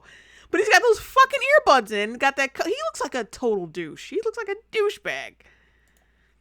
The liberals are crying because we never stopped fighting. Started on the Trump train and now we're all flying. He's out of sync, by the way. Never look behind us. We were deaf to the bias. We took a leap of faith at a Trump state because we always knew that it would guide us. Now he moves his hands. He looks so challenged. What the fuck? Now we're winning so much that we might get sick of winning, but I don't think so. And we're swimming to the top non-stop in the house where the... Yeah, dude. Get your money back. That is the ugliest tattoo. Oh, that's not nice looking. Like, you couldn't get anything more detailed than that? You fucking loser. Like, that's just, it's just like someone traced some shit. It doesn't look good at all.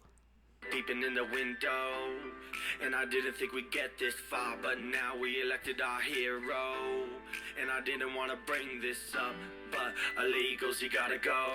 Look, I don't hate Trump. I don't really dislike him either. I can actually kind of, I'm not I'm not like the way I felt about him when he was on The Apprentice and when he was in making cameo appearances and all my childhood shit, like, you know, Fresh Prince and shit, what was it, like the Home Alone movie. Like, I feel the same way now. Well, a little bit. I feel like a little bit. My feelings have changed a little bit, but basically, I feel the same way now as I did back then. Like, oh, he's alright, he's cool, you know, he's funny, and you know, so there's a couple things I agree with. Like, I don't hate him, and I don't really dislike him either. I kind of like him.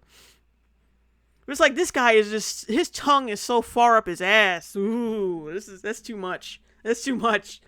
Like, it's just like that Obama video. That guy singing that Obama video in that last stream I did.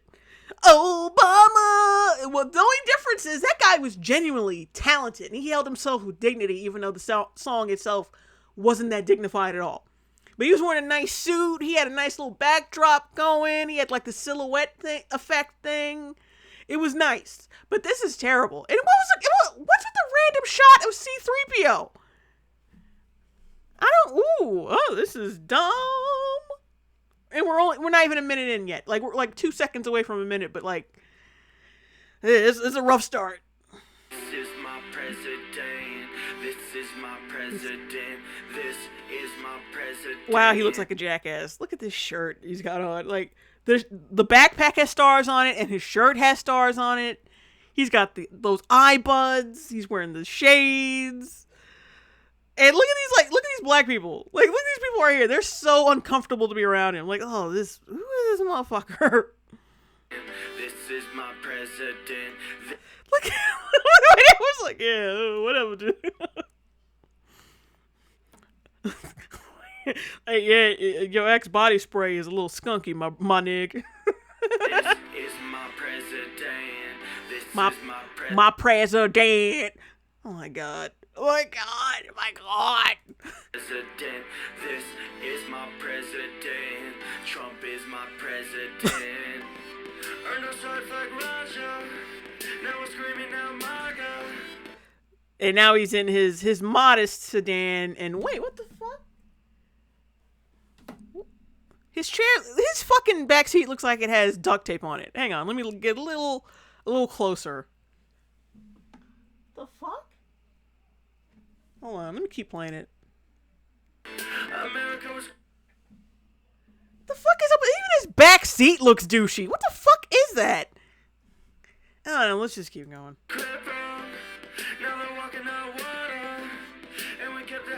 More like fucking. And we kept the hot energy. Shout out to my enemies. This really was a love fest from the silent majority. Yeah, we don't want no spirit cooking going on in the kitchen if I had it my way. Like, dude, watch this. He fucking filmed this shit. He fucking filmed this segment while he was in traffic. I mean, like, you see people like Rice Gum, how they make their little diss tracks and shit. And at least they don't wait till they're in traffic to film their shit. It's just so fucking basic. It's embarrassing. It's embarrassing. Chilling out on the White House front lawn, reading WikiLeaks all day. And I really. Oh, really? Like, yeah, like that's what people read when they want to chill. They want to read all like the scandals and all the leaked vile conversations politicians have while they're relaxing on the beach. Oh, ugh. Love my fam, make America great, even if they don't have faith. We made history on November 8th, Independence Day. Yeah, this is my president. This is my president. Yeah, this is the worst sounding shit ever. Like that auto-tune. I don't know what it's like. It's he's not on Ambien. The auto-tune is on Ambien. The auto-tune is on autopilot.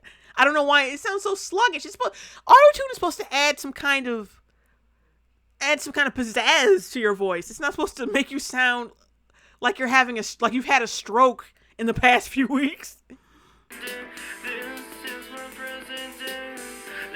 My president, this is my president, this is my president, this is my president.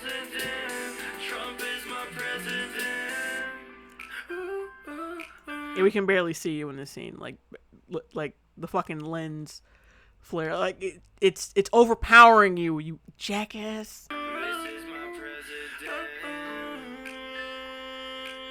Trump is my president. Trump is my president. The most nauseating display of dick riding I've ever seen in my life.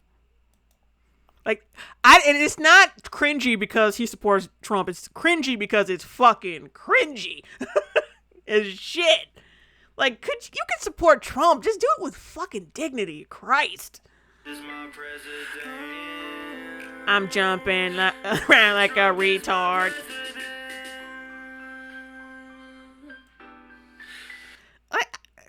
You can see all the people around him are trying so hard to avoid him. Like, oh, who is this fucking loser? God bless America. It's fucking dramatic.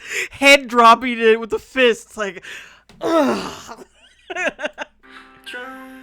Like I nailed it. I nailed it.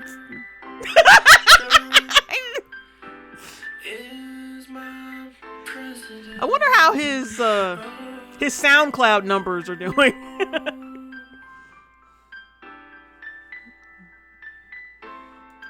Yeah. Namaste, motherfucker.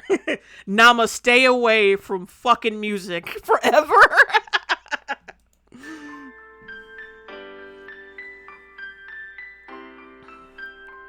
I never seen a generic white guy like try so hard to seem not like a generic white guy in my life. Look, I'm wearing gold lame.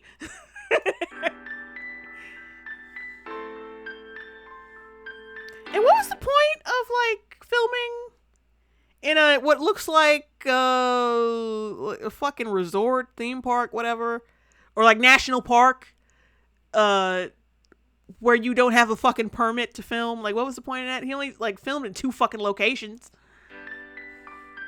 I don't want to see your fucking balls, dude. Stand up. Them fucking raggedy ass New Balances. Yeah, so that was... so he was at what? Disneyland? Oh, Disneyland. That's not a good look, Disneyland. You should have turned his ass away as soon as you saw him at the gate. Oh, so that's enough of that. Let me look at the comments right quick. Hey, Baked, do you have a P.O. box? I'd like to send you a strong rope with instructions on how to tie a foolproof noose. Oh, my God. Dude, you are such a cringe fest. Trump is not your president. Benjamin... Yeah, I can't pronounce that shit. This was quite possibly the single gayest thing I've ever seen in my life. Thanks for reminding me to unsub. This is really gay. Cocaine is a hell of a drug. The cringe that keeps on giving. Baked has a lifetime subscription to Blacks. Blacked. Oh, Blacked must be like a black guy cucking. I don't know, I'll look it up. I mean, not on the stream, but I'll look it up. Y'all gonna get Dems reelected with that level of auto-tune. Is that a Nike jacket? The fuck's wrong with you? Yeah, Nike sucks. I'm not because of the, not really because of the Colin Kaepernick thing. It just sucks. All their shit is just either generic or ugly. I haven't bought a pair of their shoes once. Because every time I try to find a good pair, I just can't find it. 105 when the civic nationalism kicks in. Hang on. This is my president. This is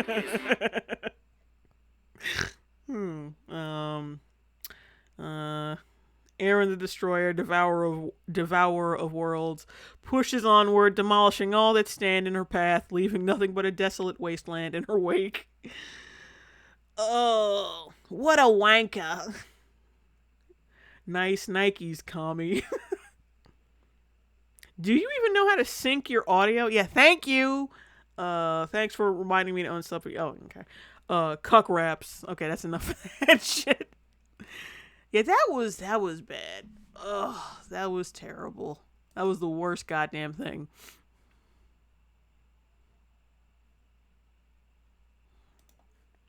Okay, now We're gonna go to that YouTube article, the hit piece, the article about YouTube, the hit piece on YouTubers, some of which are not even far right at all.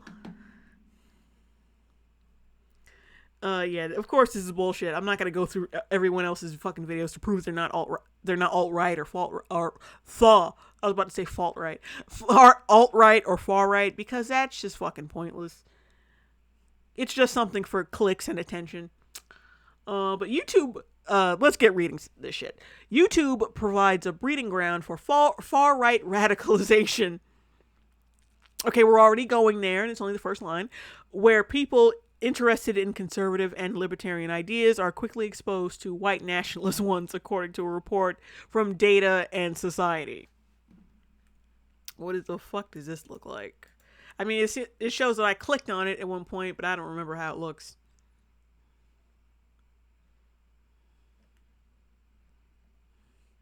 Yeah, I'm always weary of articles that are like, we went in depth, we really did our research, and it's only like 3 or 4 fucking paragraphs.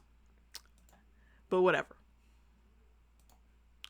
No. Although YouTube's recommendation algorithms are partly to blame, the problem is fundamentally linked to the social network of political influencers on the platform, and how, like other YouTube influencers, they invite one another to their shows.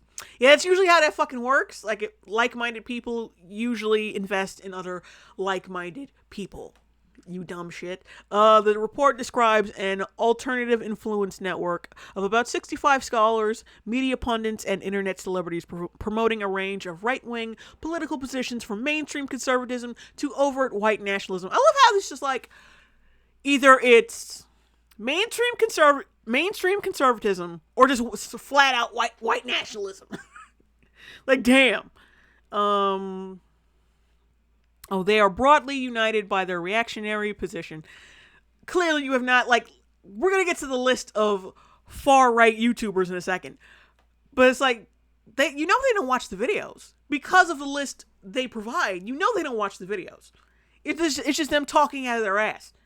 In opposition to feminism, social justice, and left-wing politics, and present themselves as an underdog alternative to the mainstream media. Because they fucking are, let's be real. Discussing images of the alt-right or white supremacism often conjures a sense of the dark corners of the internet, states the report. In fact, much extremist content is happening front and center, easily accessible on platforms like YouTube, publicly endorsed by well-resourced individuals and interfacing directly with mainstream culture.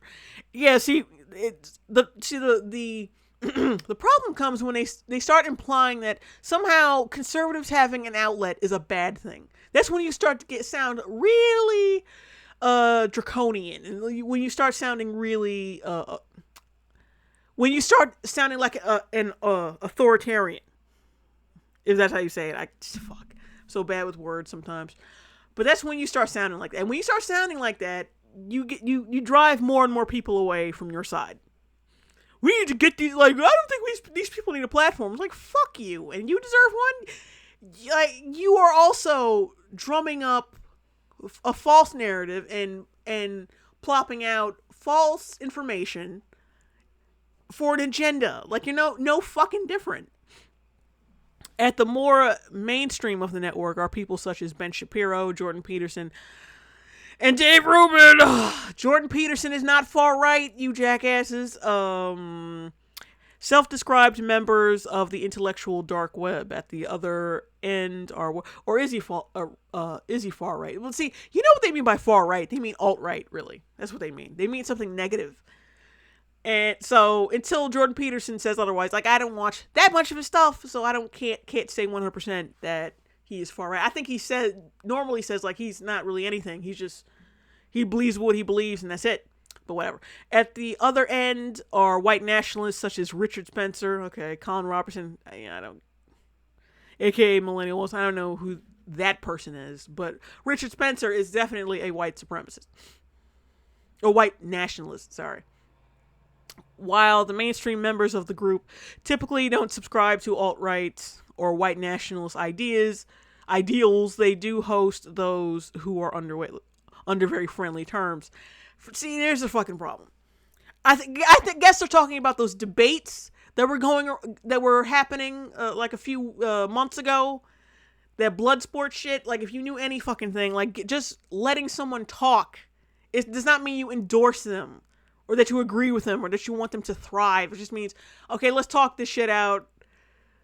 Or like they just use it, like they just bring them on to talk shit and make fun of them secretly. Okay, they're not white supremacists, but they're like talking to them, and that's not right. And how the fuck would you know they're on friendly terms? You don't know this shit. You just, like I said, pulling shit out of your ass. They have these conversations where really openly racist ideas are getting thrown around as if they are perfectly normal. No, it's called letting people have the floor before putting out putting out opposition and like your ideas. That's what it is. It's called a fucking conversation. Like, no matter how reprehensible you find the other person, like, if you're having a fucking conversation, shut the fuck up and listen so you can better state your point of view. Like I said, it's called a debate or a conversation for a reason. And Rebecca Lewis, the author of the report, this amplifies these ideas. Oh, God. She cites the example of David Rubin hosting Canadian right-wing influencer Stefan Molyneux. I can't stand Stefan Molyneux, but, like, come on, dude. David Rubin, oh God. And isn't David Rubin gay? Like, gay as shit? Alright, whatever. But who openly promotes scientific racism and advocates for the men's rights movement. See, that's where you keep fucking up. How is standing up for men's rights a fucking bad thing? See, like, they're just putting out petty bullshit. Oh, he stood up for the men's rights movement. Clearly he's a white supremacist standing up for the men's rights movement. Like, stick to the race shit, okay? Stick to the race shit. During the show, Rubin asked Molyneux to describe his position on the link between race and IQ, where he cites research that has shown different races have different average IQ test results. Molyneux believes this shows that intelligence of different races is genetic rather than environmental. Something that has been shown time and time again to be bad science. Although Rubin doesn't endorse these views, he doesn't challenge them in any substantive way, and appears to take his words at face value. In other words, he didn't yell and scream over him and tell him to shut the fuck up and get off my show. He didn't, like, quote Harry Potter. So yeah, of course he didn't oppose these views. He didn't appear outwardly disgusted, which would be totally go against what a journalist is supposed to fucking do. Like, think, McFly, think. Journalists are not supposed to have are not supposed to get personal in their work, which is why most fucking journalists nowadays are morons. Because they're going against exactly what they were fucking taught in school, like what they were taught in journalism. Which is why no one fucking trusts them anymore. Well, it's part of the reason why they're not trusted anymore. Rubin says, "Is there evidence it's genetic?" And Molyneux says yes. And Rubin says, "Genetic in what regard? I mean, if we took the brain of a 25-year-old black man and the brain of a 25-year-old white man, what is it that they are doing that?" And then Molyneux interrupts. It says, "They are different sizes." And Rubin says, "Yeah?" And Molyneux says, "Yeah." That's your fucking... that's your proof that Rubin is 100% on board with Molyneux's point of view. That's your fucking thing. He said, "Yeah," with a question mark. But see, a lot of leftists are so autistic. I'm not surprised they can't pick up on social cues or facial expressions or body language. I'm sure if I were to watch that shit, he would look visibly uncomfortable, or like, oh, this motherfucker is dumb as hell. Like, we don't know. Like, you don't know how he feels because, like I said, as a journalist, you were supposed to take your emotions out of it. That's your job.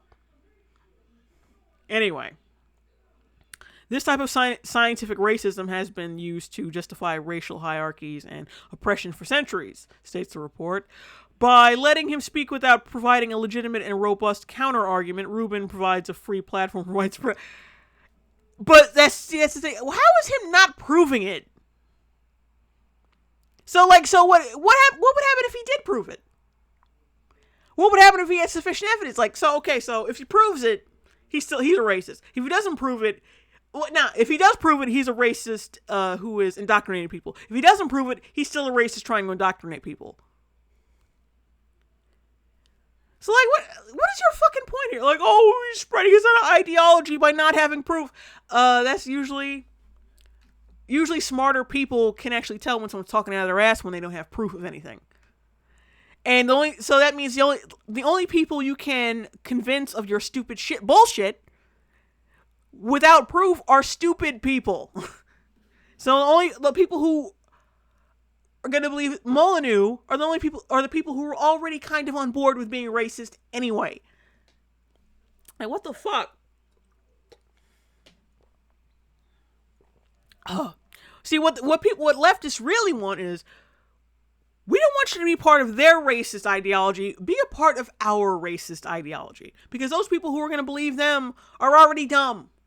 Why would you want dumb people on your side? Let those dumb motherfuckers get on that dumb shit and fail like nature intended, okay? But see, that's what, like I said, leftists want dumb people on their side to believe them without question. They need dumb people to survive, just like white nationalists. I'm not saying they're white nationalists. I'm saying white nationalists need dumb people to survive, just like leftists and their racists need dumb people to survive.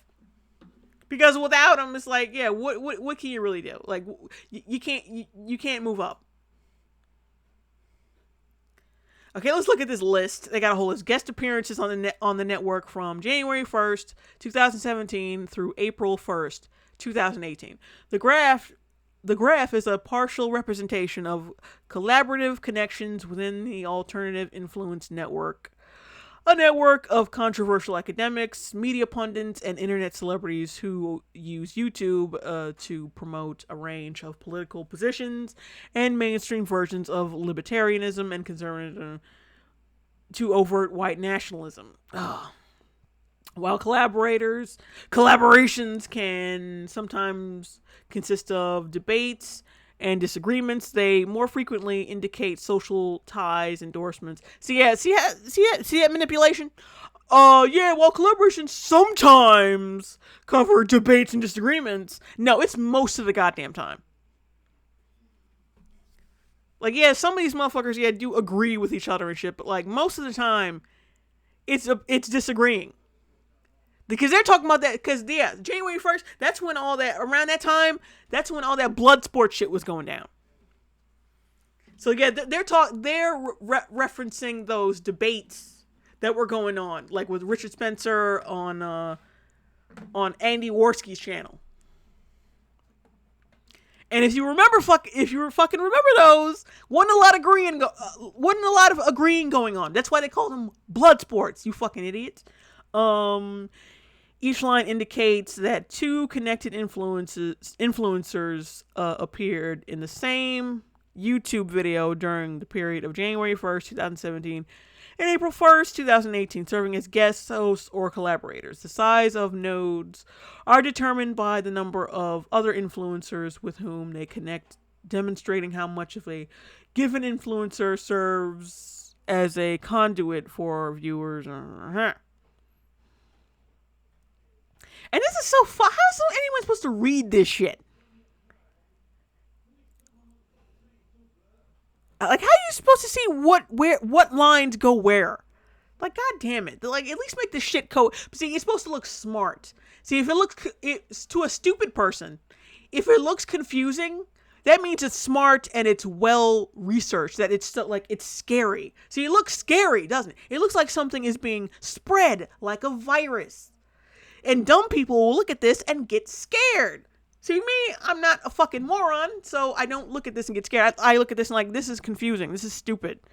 Some of these motherfuckers ain't even white supremacists, white nationalists, far right. Oh my god. Given influencers. Influencer serves as a conduit for viewers to other influencers in the AIN. The color nodes are determined by their total connectivity within the network or how close the influencer is to other influencers. But see, like I said, you can't fucking tell anything from this shit. It's so confusing. Look at all this. Destiny is not he is so far away from being far right, it's sickening. They got Destiny on here as a far right YouTuber. What? That guy's a fucking, like, I don't like the motherfucker. He's a prick to the umph degree, but he is not a fucking, he's not a right, he's about as left as it possibly gets. Yeah, him. You got Destiny, some black guy. Come on, you know how it is with him. Baked Alaska, like, we just watched his Trump is my president video. Yeah, he's far right, but it's not like, it's like cringeworthy far right. It's like half-heartedly far right. It's like a half-hearted jog. Like, he wants to get in there, but he's not really there.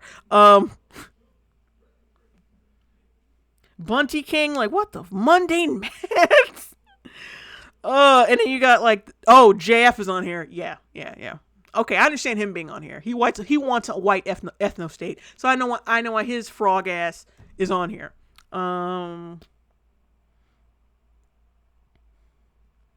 James Damore, like, no bullshit is right wing, but it's not like, like, you serious? Like, and the streams he was on, it was basically him, like, yeah, he's kind of, I usually like the video, some of the videos he comes out with, but he's kind of a dullard. Like, I'm no genius, but he's a dullard. He's not really something that anyone needs to worry about. And yeah, you know how, what I already said about Jordan Peterson. Yeah, Jeff Holiday, what the fuck? This list is so jacked up and so inaccurate. Oh, let's keep going. Members of the network frequently use a live debate format with multiple speakers arguing for hours on topics such as race, immigration, and feminism. This format is particularly challenging to moderate, relying on viewers reporting objectionable content during the live stream. YouTube profits from these live debates through Super Chat feature, which allows users to pay to have their comments highlighted during the stream. Even if a channel fails to meet YouTube's advertiser-friendly content guidelines, as BuzzFeed investigation in May highlighted, yeah, this article is bullshit. Number one, it comes from The Guardian. Number two, it's not well researched. You can tell the people researching this did not watch any of these videos. Or they're completely triggered children who just cannot take the opinion of someone who isn't them. Like, they were having a fucking debate. Just because you have to hear other opinions does not mean their opinion is being endorsed, you asshole. All right, let me get off that. Yeah, number two is, like, it's poorly researched. 3, that fucking graphic. Number 4, it's just petty. It's just petty, regurgitated shit from, like, shit we've already fucking talked about with that last hit piece. One of the challenges for YouTube is how careful and more extreme members of the network are to avoid breaking the platform's community guidelines. Even the most open white nationalists know how to stay just within the terms of service. You almost never hear them using racial slurs. They couch the language in a way that obscures its violent overtones, said Lewis. Or the people you are talking about are not white nationalists or white supremacists. Yeah, they're openly white supremacists, but they don't use slurs for some reason. That's weird. They also, because even without the slurs, you can still be demonetized for saying shit like, blacks should die, or like shit like that. You can still be demonetized for that. They employ persuasive influencer marketing techniques to increase their audiences and establish alternative mainstream news through memes, cross-promotion, and search engine optimization. Jesus Christ. Search queries for terms like social justice, liberal, and intersectionality will yield results from members on the network because they frequently use these terms in the titles of their videos. Yeah, that's usually how that works on YouTube. Like, that's called clickbaiting. You fucking idiot. That's how people get views. Like, did a fucking 90-year-old man write this? You don't know shit. You have no fucking clue what YouTube is about. These are the kinds of techniques used by brands and makeup vloggers to capture attention. Only this time, the product is political ideology. Ooh, because leftists don't do that. Us, we are children of Jesus. We don't do clickbait. And our ideology is 100% sound, bitch. YouTube monetizes influence for everyone, regardless of how harmful their belief systems are. Yeah, you see what I'm saying? Far right. Because we're talking about mostly, because that's what the title this says, far right, right wing, and apparently their views are dangerous. I mean, even I'm sure if the person who wrote this will say, well, I just said right wing to get attention. Well, somehow, for some reason, you can't understand how a YouTuber would use a certain title for attention. So you're either a hypocrite or a moron. Have allowed racist. The platform and its parent company have allowed racist, misogynistic, and harassing content to remain online. Really, these videos harass people. Look, you realize there are comedians who roast people, and put their comedy shit on YouTube. Does that mean that they're bullying people? It's like when Conan talks about Trump and how orange he is, or makes fun of the size of his dick. Is he bullying Trump? Fuck no. He's being a comedian and doing his fucking job. And merely talking about shit. I mean, yeah, and most of these motherfuckers you're talking about just roast and make jokes and shit. So what the fuck you even? Oh god, this is so dumb. This misogynist, and plus we're not even talking about misogynistic shit. We're talking about, aren't we talking about right wing and white nationalists and racism and shit? And in many cases to generate advertising revenue, as long as it does not explicitly include slurs. Actually, no, you can be demonetized for saying racist shit. It doesn't have to have slurs.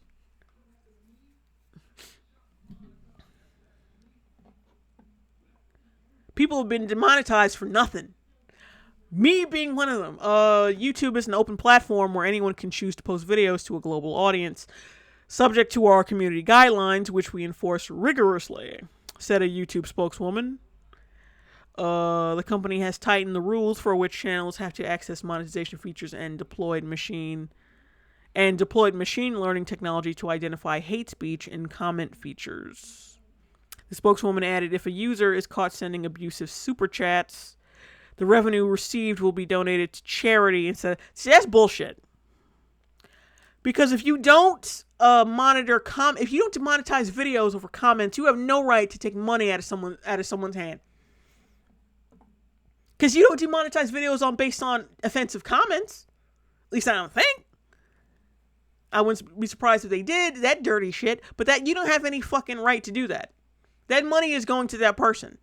Unless that person revokes the money, I don't think you have the right to take someone's money and give it to someone else.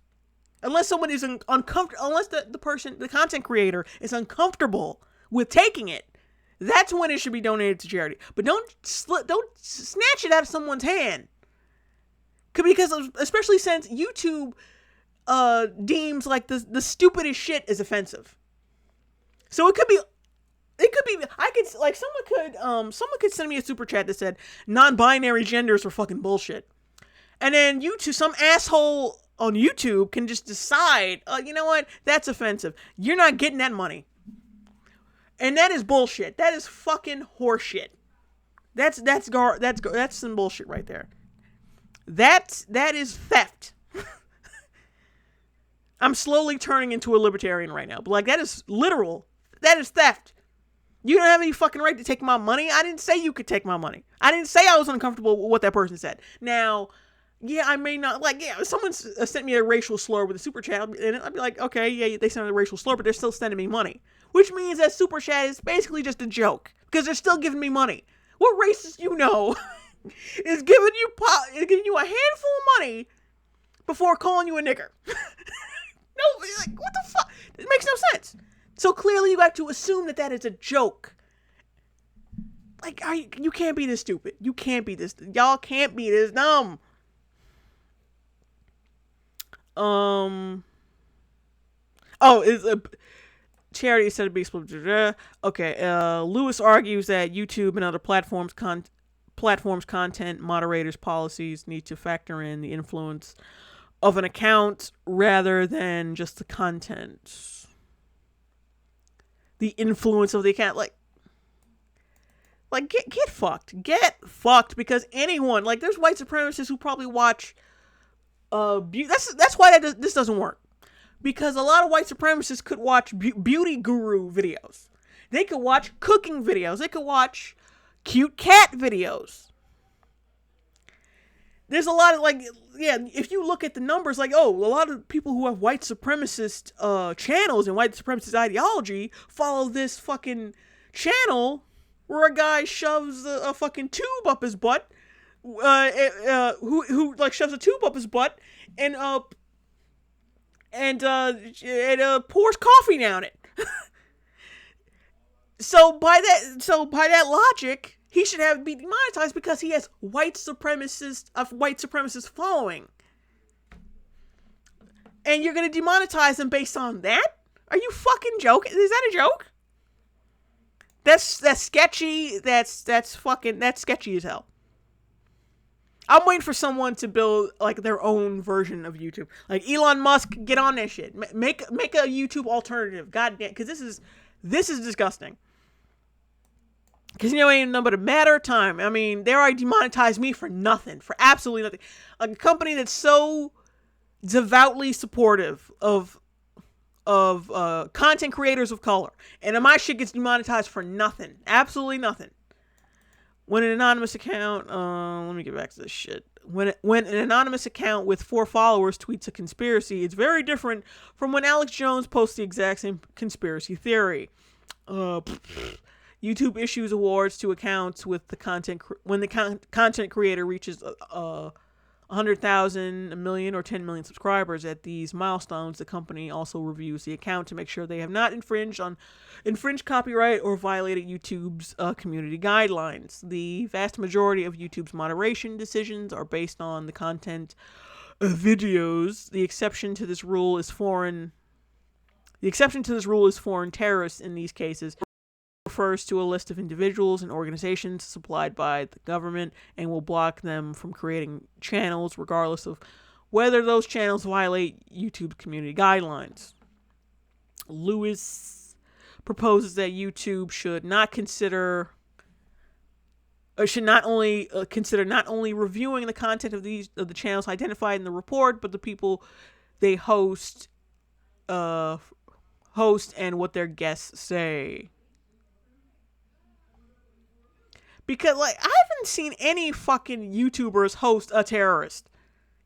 Can you name one? Because I haven't seen one. YouTube is choosing to continue to endorse the content of these people who are delivering really harmful messages. Like, who gives a shit? That means all the videos of Oprah interviewing fucking Monique's uncle, he was a fucking pedophile. So that means, like, it's any video with a mainstream celebrity interviewing someone with harmful ideologies or a harmful background, something, should be demonetized. That means no one can make videos on this fucking platform. That means everyone, damn near everyone, should be demonetized. YouTube ain't gonna have no money left. YouTube gonna be broke, and their creators will be fucking destitute. Oh, look at this little message. Since you're here, we have a small favor to ask. More people are reading The Guardian than ever, but advertising revenues across media are falling fast. I wonder why. This is total bullshit. It's just poorly researched bullshit. Extremism pays. That's why Silicon Valley isn't shutting it down. Shut up. Like, just seriously shut up. people have the choice to turn it off, not listen, and most people with a brain shut it off and don't listen. It's the stupid people who will listen to a white supremacist and think, yeah, that's totally good, right, what he's saying. But see, they're already in the mindset of believing that. It's too late for them. Could probably convince them of the otherwise, but hey, like, yeah, stupid people are gonna stupid. That's just the way it is. That's just the way it is. That doesn't mean everyone needs to lose their fucking channel or their money because you don't fucking like what someone has to say. But what this really is about is we're not making money, so no one else should make money. How come we're the good people and we don't make as much? That's why they little messages at the end. We're not making money, but these right wingers are making money. Shut up. Okay. All right, guys. I think unless I've got something else. Shit. Do I have anything else?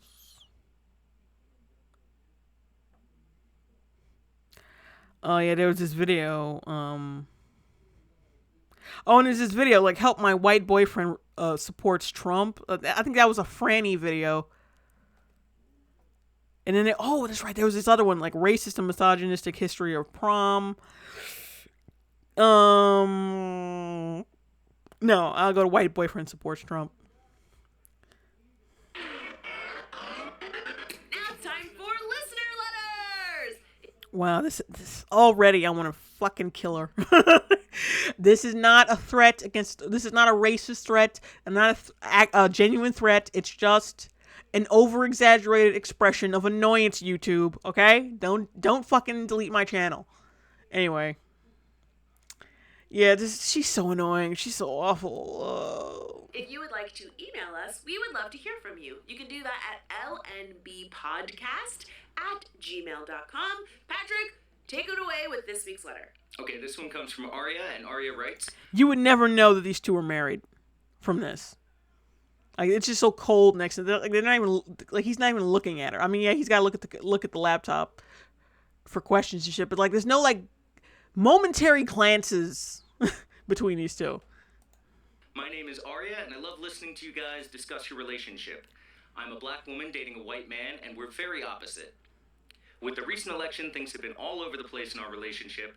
I posted multiple things after Trump won, and I got into an argument with a white girl that happened to be friends with one of my boyfriend's family members. I calmly read her for filth. Get it, girl. Nice work. And then my boyfriend felt that I was acting out of my character. Well, I wonder what that means. It means she was being a bitch. Which means, like, yeah, she probably was selling him one thing when they met and became a different thing when they got more comfortable. That's what the fuck that means.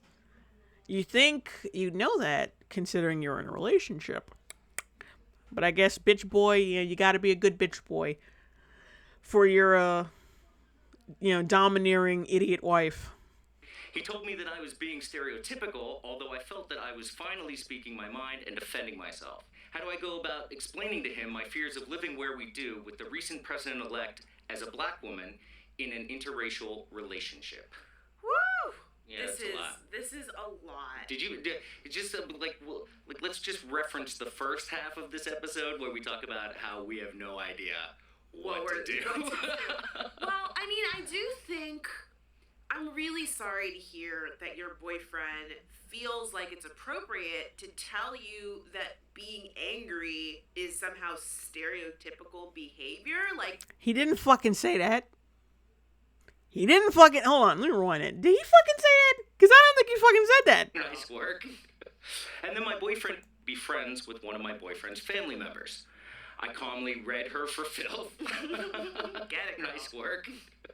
And then my boyfriend felt that I was acting out of my character. Well, I wonder what that means. He told me that I was being stereotypical, although I felt that I was finally speaking my mind and defending myself. How do I go about explaining to him my fears of living where we do with the recent president-elect As a black Sorry to hear that your boyfriend feels like it's appropriate to tell you that being angry is somehow stereotypical. Yeah, usually leftists are like constantly fucking angry over nothing. That's not new. Behavior, like that's some fucking bullshit. You're allowed to be angry. There's nothing stereotypical about. The fact is, you're angry over nothing. And it's like if everything is so hard on you, why are you married? Like, why are you getting together with a white guy? Like, oh, I'm a black woman. I'm angry at this establishment, but let me go suck on a white guy's pee-pee. Like, that doesn't make any sense. But like I said, like usually chicks like that always get with guys that go against what they believe. Not in this case with Franny and her bitch boy, but chicks, they're fucking attracted to the opposite of they're usually attracted to shit they not normally wouldn't be attracted, but they're attracted to opposition, to like because it signifies like, oh, this person will fight, whether it be against my shit or someone else. That's why she's with that white guy. And now she's like scurrying over to this fucking podcast complaining. I mean, it's come on, girl. It's nothing. It's nothing. You got in a fucking fight on Facebook. Come on. Being black, being a woman, and being angry. She wasn't even that angry. She calmly read this woman for filth. Yeah, remind him of that.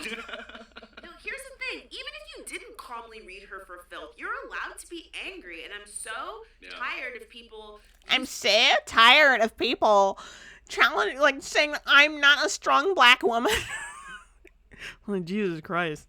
There's speaking in a proper dialect and like sounding and speaking with proper grammar, and they're speaking like Franny. I'm so tired of. She sounds like a fucking white girl from the valley. Using anger as a way to invalidate real feelings, you know?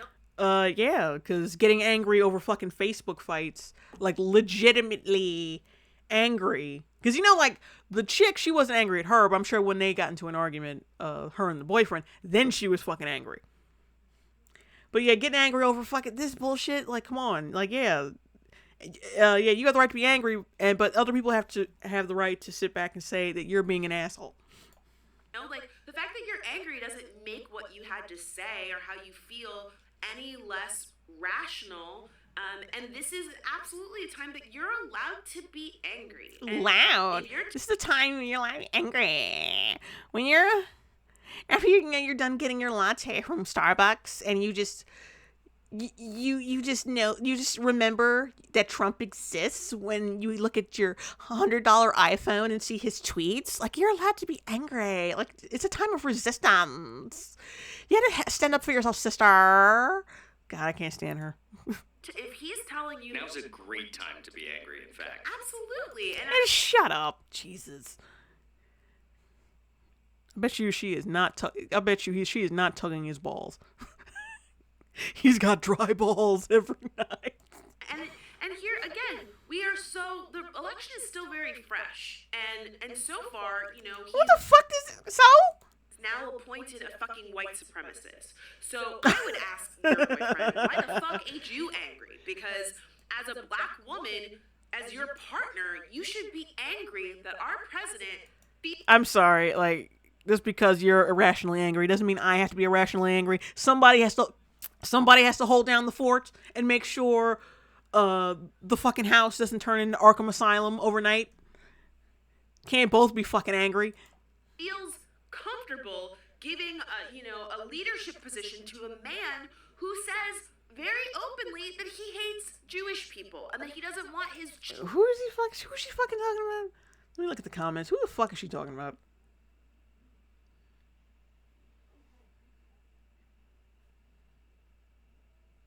Yeah. Oh, wait. Steve Bannon hasn't said any of those. Oh, it must be Steve Bannon. Okay.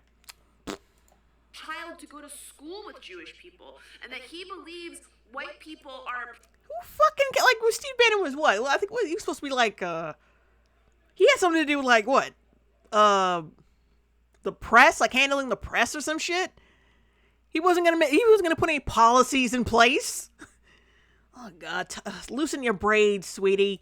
Pressed, and we need to make sure that they have better protections and more rights than people of color. Like, these are not, this is not hyperbole. These are things that this man... Like, you have every fucking right everyone else does. Like, we need more rights for people of color. Like, Franny, what rights do you have? Do you not have now? Just name them. Fucking name them. They have better protections and more rights than people... I mean, look, she has the right to have a white boyfriend. We weren't a long time ago, before. She has the right to have her own show, to make her own money. We did not have the right before. She has the right to walk around and to get a job anywhere. We did not have that right before. So, we have the right to vote. We did not have that right before. At least I don't think. No. Did we? Or didn't we? Yeah, that one I was always fuzzy on. But, yeah, so just what right do you not have today? Color. Like, these are not, this is not hyperbole. These are things that this man has said.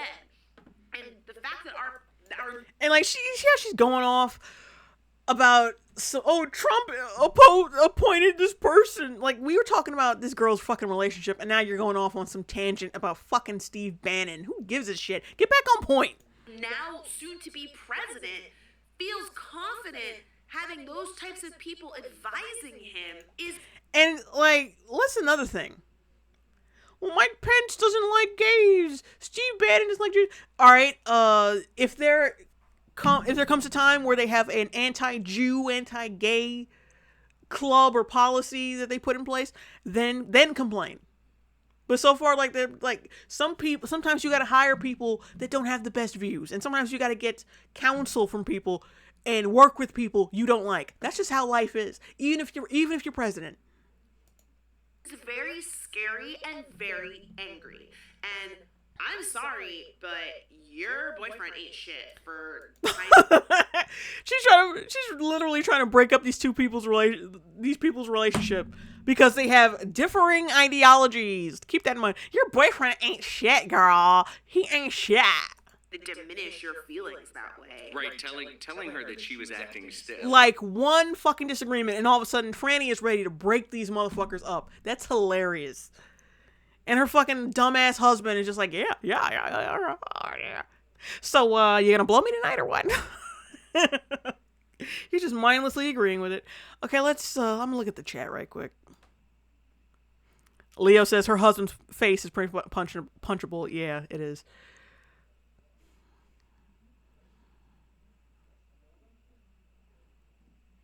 And Spawn Freak says her face is hella punchable. Yeah.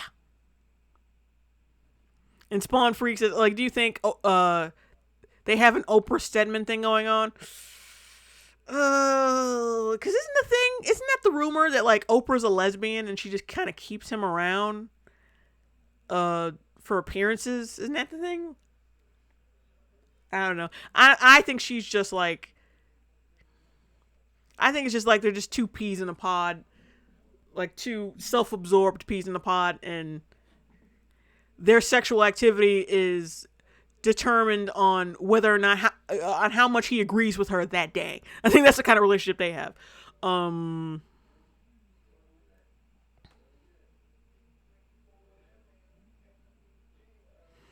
J. Dew says, I don't know, I think these two have sex with a sheet in between them.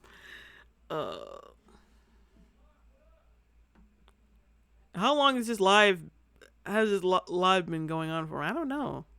A while, but I think I'm gonna go through a little bit more of this and I'm gonna end it.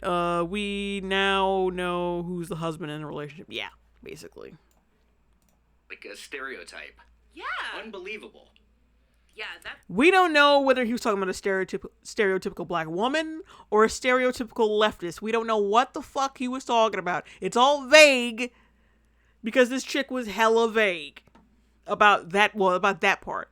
It's really, and I'm... But you know what I think this shows? And this shows what a lot of people have been talking about, and is apparent from the election, is that people are, I guess we've been talking about this for a long time, you know, that white sentiment is very delicate. And once you poke it, it gets inflamed very quickly. Yeah, exactly. And I think once your wife pokes your white sentiment, it gets soft really quickly.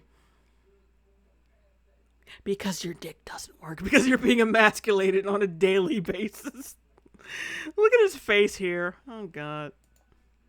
To me, and obviously we don't have a lot of details here, but this is a good example of exactly that phenomenon. Yeah. Which is somebody gets upset about something that's reasonable, and then they make it about themselves. And they not just make it about themselves, but they can't separate themselves from the group of people that actually harbor like prejudice. Wow, it sounds like he's like describing his wife. Like he's trying. I can finally get this shit out, but he's using this letter from this chick as a conduit or as an outlet. You can see the passion in his eyes. He's really talking about you little like look, he wants to strangle that bitch. Like you racist bitch. The only reason why I can't divorce you is you're gonna take half my shit and call me a racist. Traditional beliefs. Well, I think that sometimes that's partly because they have those beliefs. Like a hit dog will holler. I got into a conversation with someone on Twitter recently about this, and I was trying. But you're married to a white guy, so does that mean he secretly believes in this shit? Like, how the fuck you gonna speak that plainly and that black and white about a certain race, and you're married to one? It doesn't make any sense. It's like either you got this motherfucker so scared that he can't have any objectivity about anything, or like you're a fucking hypocrite. Explain to them that that's exactly the case. These people are getting so upset, and they're saying, why are you so upset about essentially about sexism, about racism, and what it comes down to is that they can't separate themselves from that prejudice because they hold that prejudice. And they don't have to deal with that prejudice. And they don't have to suffer the consequences. Right. They don't have to suffer any prejudice. That's why we on this fucking podcast right now are being prejudiced towards a man we don't fucking know. Which is part of the reason they have that prejudice, right? That allows that prejudice to exist in their mind. But it's interesting because people will constantly say, racists need to X, or racists are bad, whatever.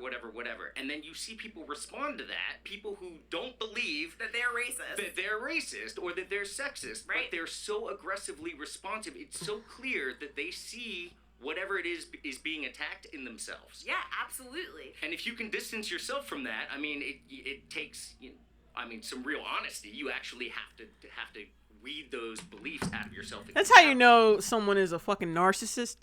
When they just marry someone who agrees with them on everything. How can you this podcast has no opposition? There's no back and forth.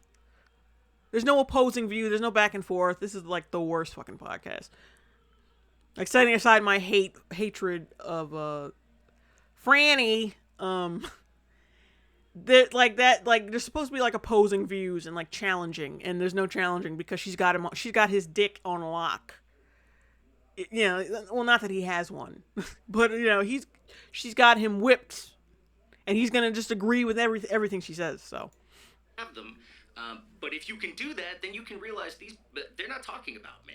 Well, I think I'm not part of that problem, and when I see people act like this, all I can think is you're upset because that's you.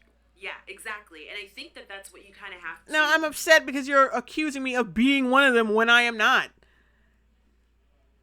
I guess that's too hard to fathom. What you really have to address with your boyfriend is the fact that he is more upset with you standing up for yourself and what you believe in than he is with this family friend or whoever this person is, sharing her allegiance for Donald Trump or trying to shut her down. And I think that if this person is your partner, that you guys are a team. You would think you'd be on your side. You would think that means supporting you. No. Team does not equal agree with whatever the fuck I say, no matter how wrong I am. No, that's not what the fuck that means, bitch.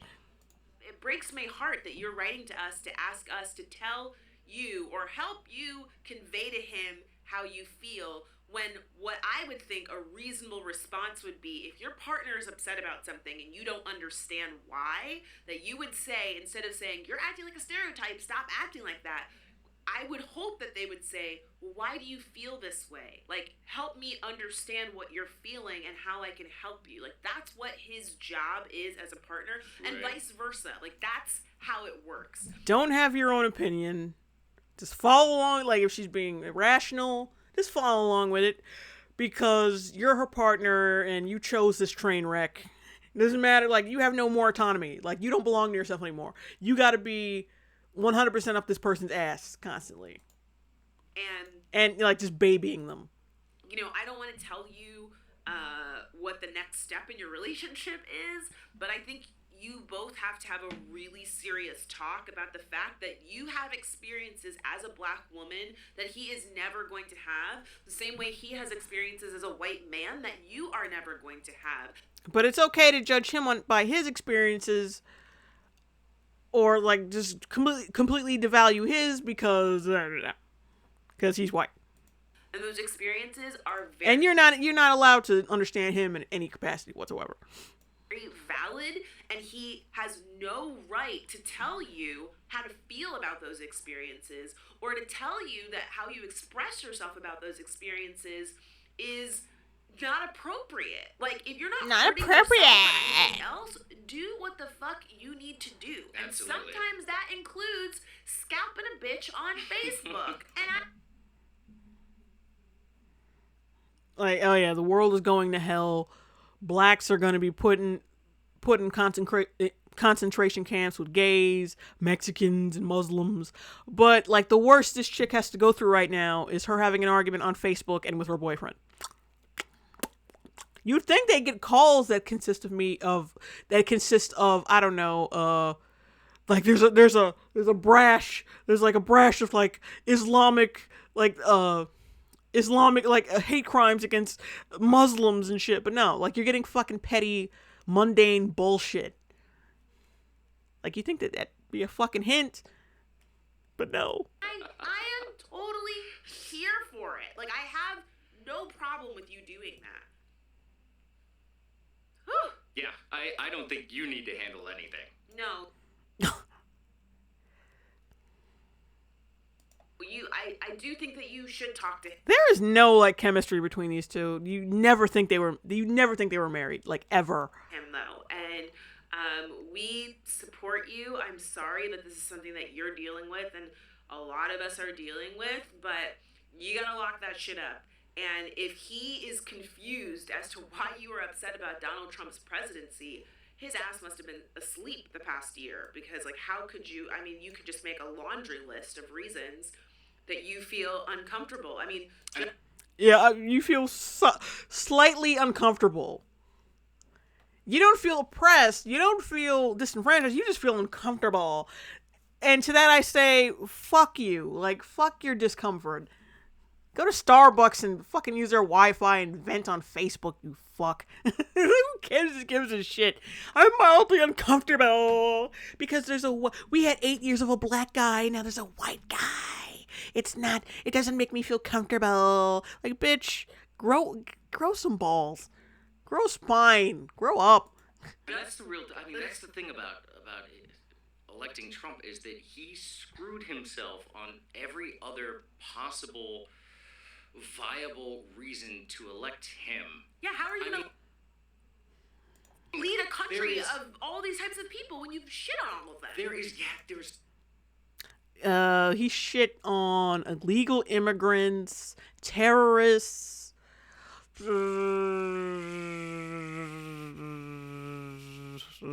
illegal immigrants and terrorists. That was his platform. Like, I'm not for illegal immigrants and terrorists. And just generally violent fucking people. Like, he's not for any of that. And that's about it. I don't know. Like, he's fucked over so many people. It's funny because no one thought this of him before he got elected. I'm just putting that shit out there. There's nothing left. And not only did he just come with nothing to offer, right? And a history of screwing people over. Keep in mind, like, well, this came out like 2 years ago. But still, keep in mind, like, he's actually actually done a few good things since he's been in office, like boosting the economy, and there's been some other shit. Just, I'm so fucking sluggish. But yeah, he has boosted the economy. Like, the job thing has been boosted a little bit. Forgot the other shit. But, like, yeah, we don't have any migrants. That's a good thing. Considering what's going on in Europe, thank God that's not happening.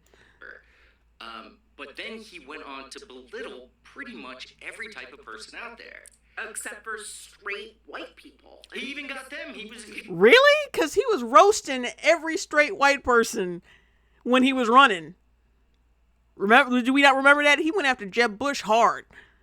He ridicules everybody. If you get at him, he's gonna get at you. Like this, basically, like if you disrupt a waking, like a sleeping bear, like, yeah, you're gonna get the claws. You're gonna get the claws. Just don't fuck with him, and that's it. He was insulting veterans. You know what I mean? Like, and these white men take that very seriously, even the ones that are not in the military. Yeah. Okay, so you just contradicted yourself. I thought he didn't, because isn't going after the troops and insult straight white men. So, like, you just contradicted yourself. Like, you said he didn't insult straight white men, but he still insulted straight white men. Like, can you just stay on point with your fucking arguments? It kind of is part of that culture. But it wasn't enough, apparently. But it wasn't enough. That's what I'm saying. It doesn't matter. It really didn't matter at the end of the day what he did, what he said. And this is where I think it is glowingly apparent that the reason that he was elected president was due to racism. Yeah. And bigotry. He won because the same half of people who elected Obama just elected him because they just magically turned racist within a few months. It's just how it works. Like, people just turn racist like that. Because, like, you can't, like, the whole world, most people, the whole fucking country decided that Obama should be president. A whole, like, large number of people. So you're telling me that a large number of people, which I'm sure a lot of them had put in their vote for Obama, they are now voting for Trump because of racism? Yeah, we wanted the black guy. He was cool. But now, like, that's not cool anymore. We're racist, and now we want Trump.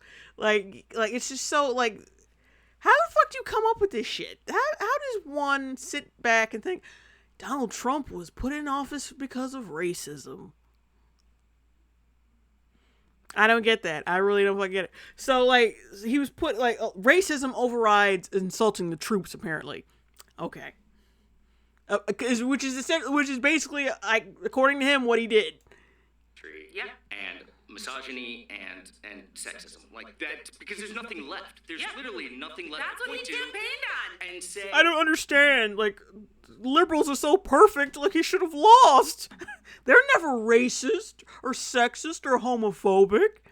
And say, hey, this is the thing that really attracted me to Donald Trump. I know one person who had something that I spoke with personally. What did they say? This is really Oh God, just get it out, you big cuck. interesting. So this is our what's going on in Brooklyn. Okay, sure, let's... Oh, God, are you talking about that guy in our neighborhood? Yeah. Oh, yeah. God, okay, I have a story about him, too. So our neighbor, who's black, is in Is very... he black? He's certainly He's not something. white. Okay, because I don't... And I think he's black. Okay, he could be. I- His card is in question, Doesn't- honestly. Yeah, see, these are really insufferable fucking assholes. His card is in question because he possibly voted for Trump.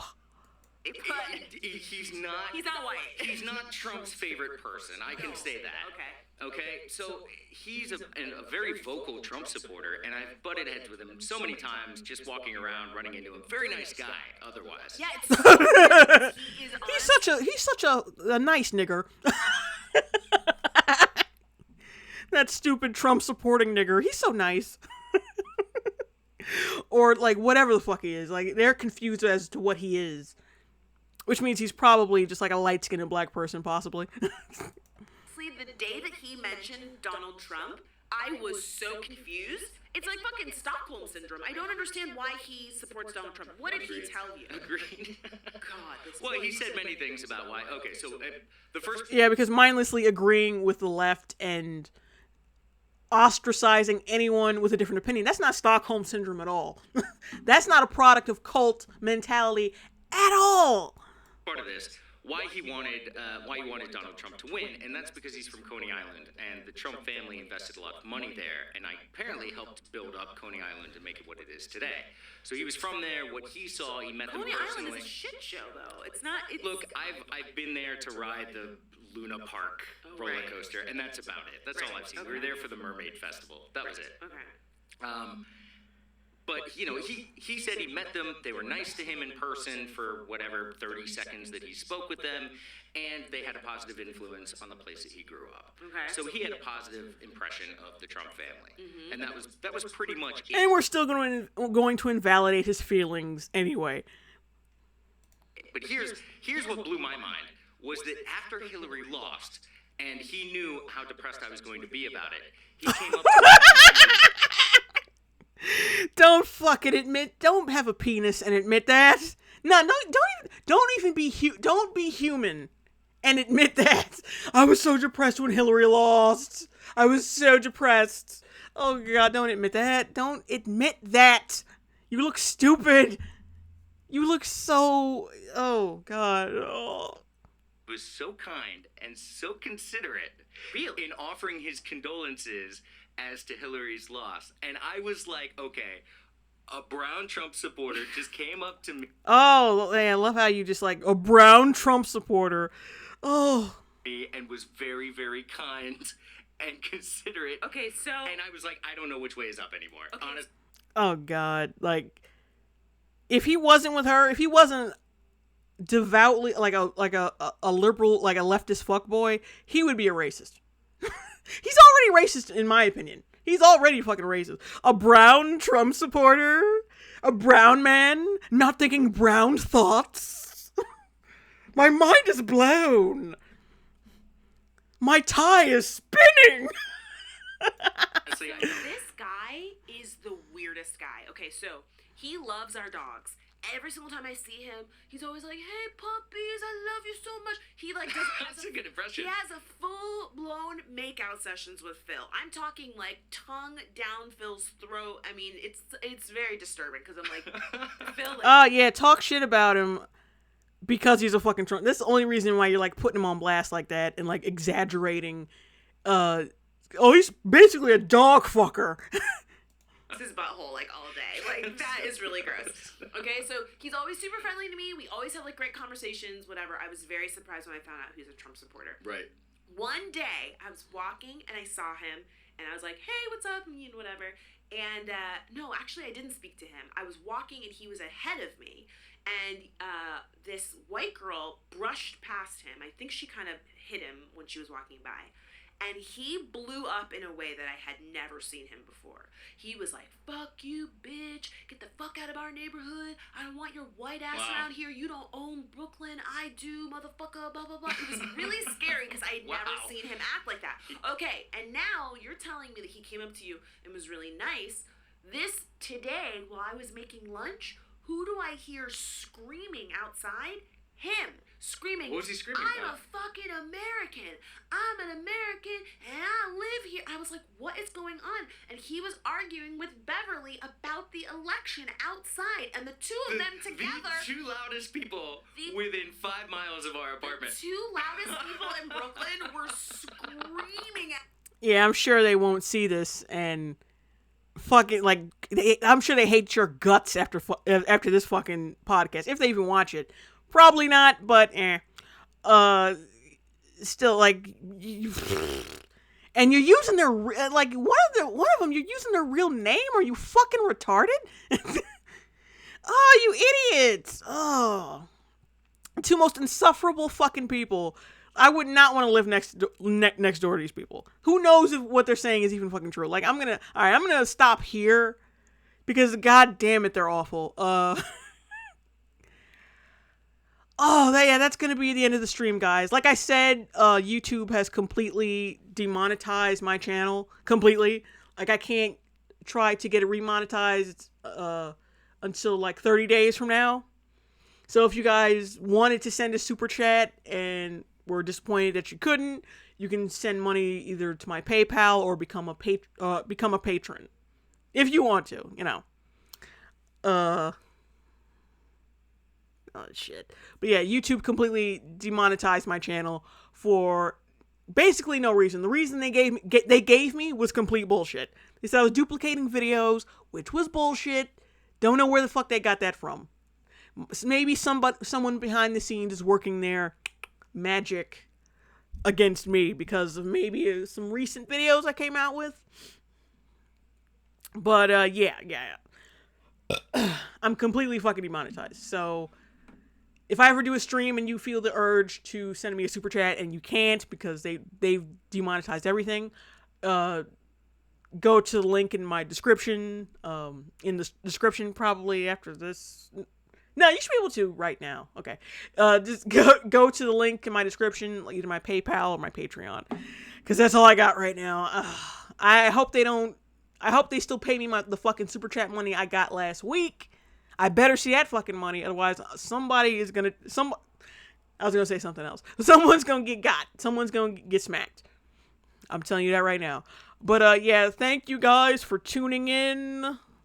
I love you. You're the best. Thank you for, like, sticking by me for this long-ass fucking stream. I'm, like, fucking sweaty right now because I had my air conditioner off. But bye. See you guys. Oh, shit. See you guys later.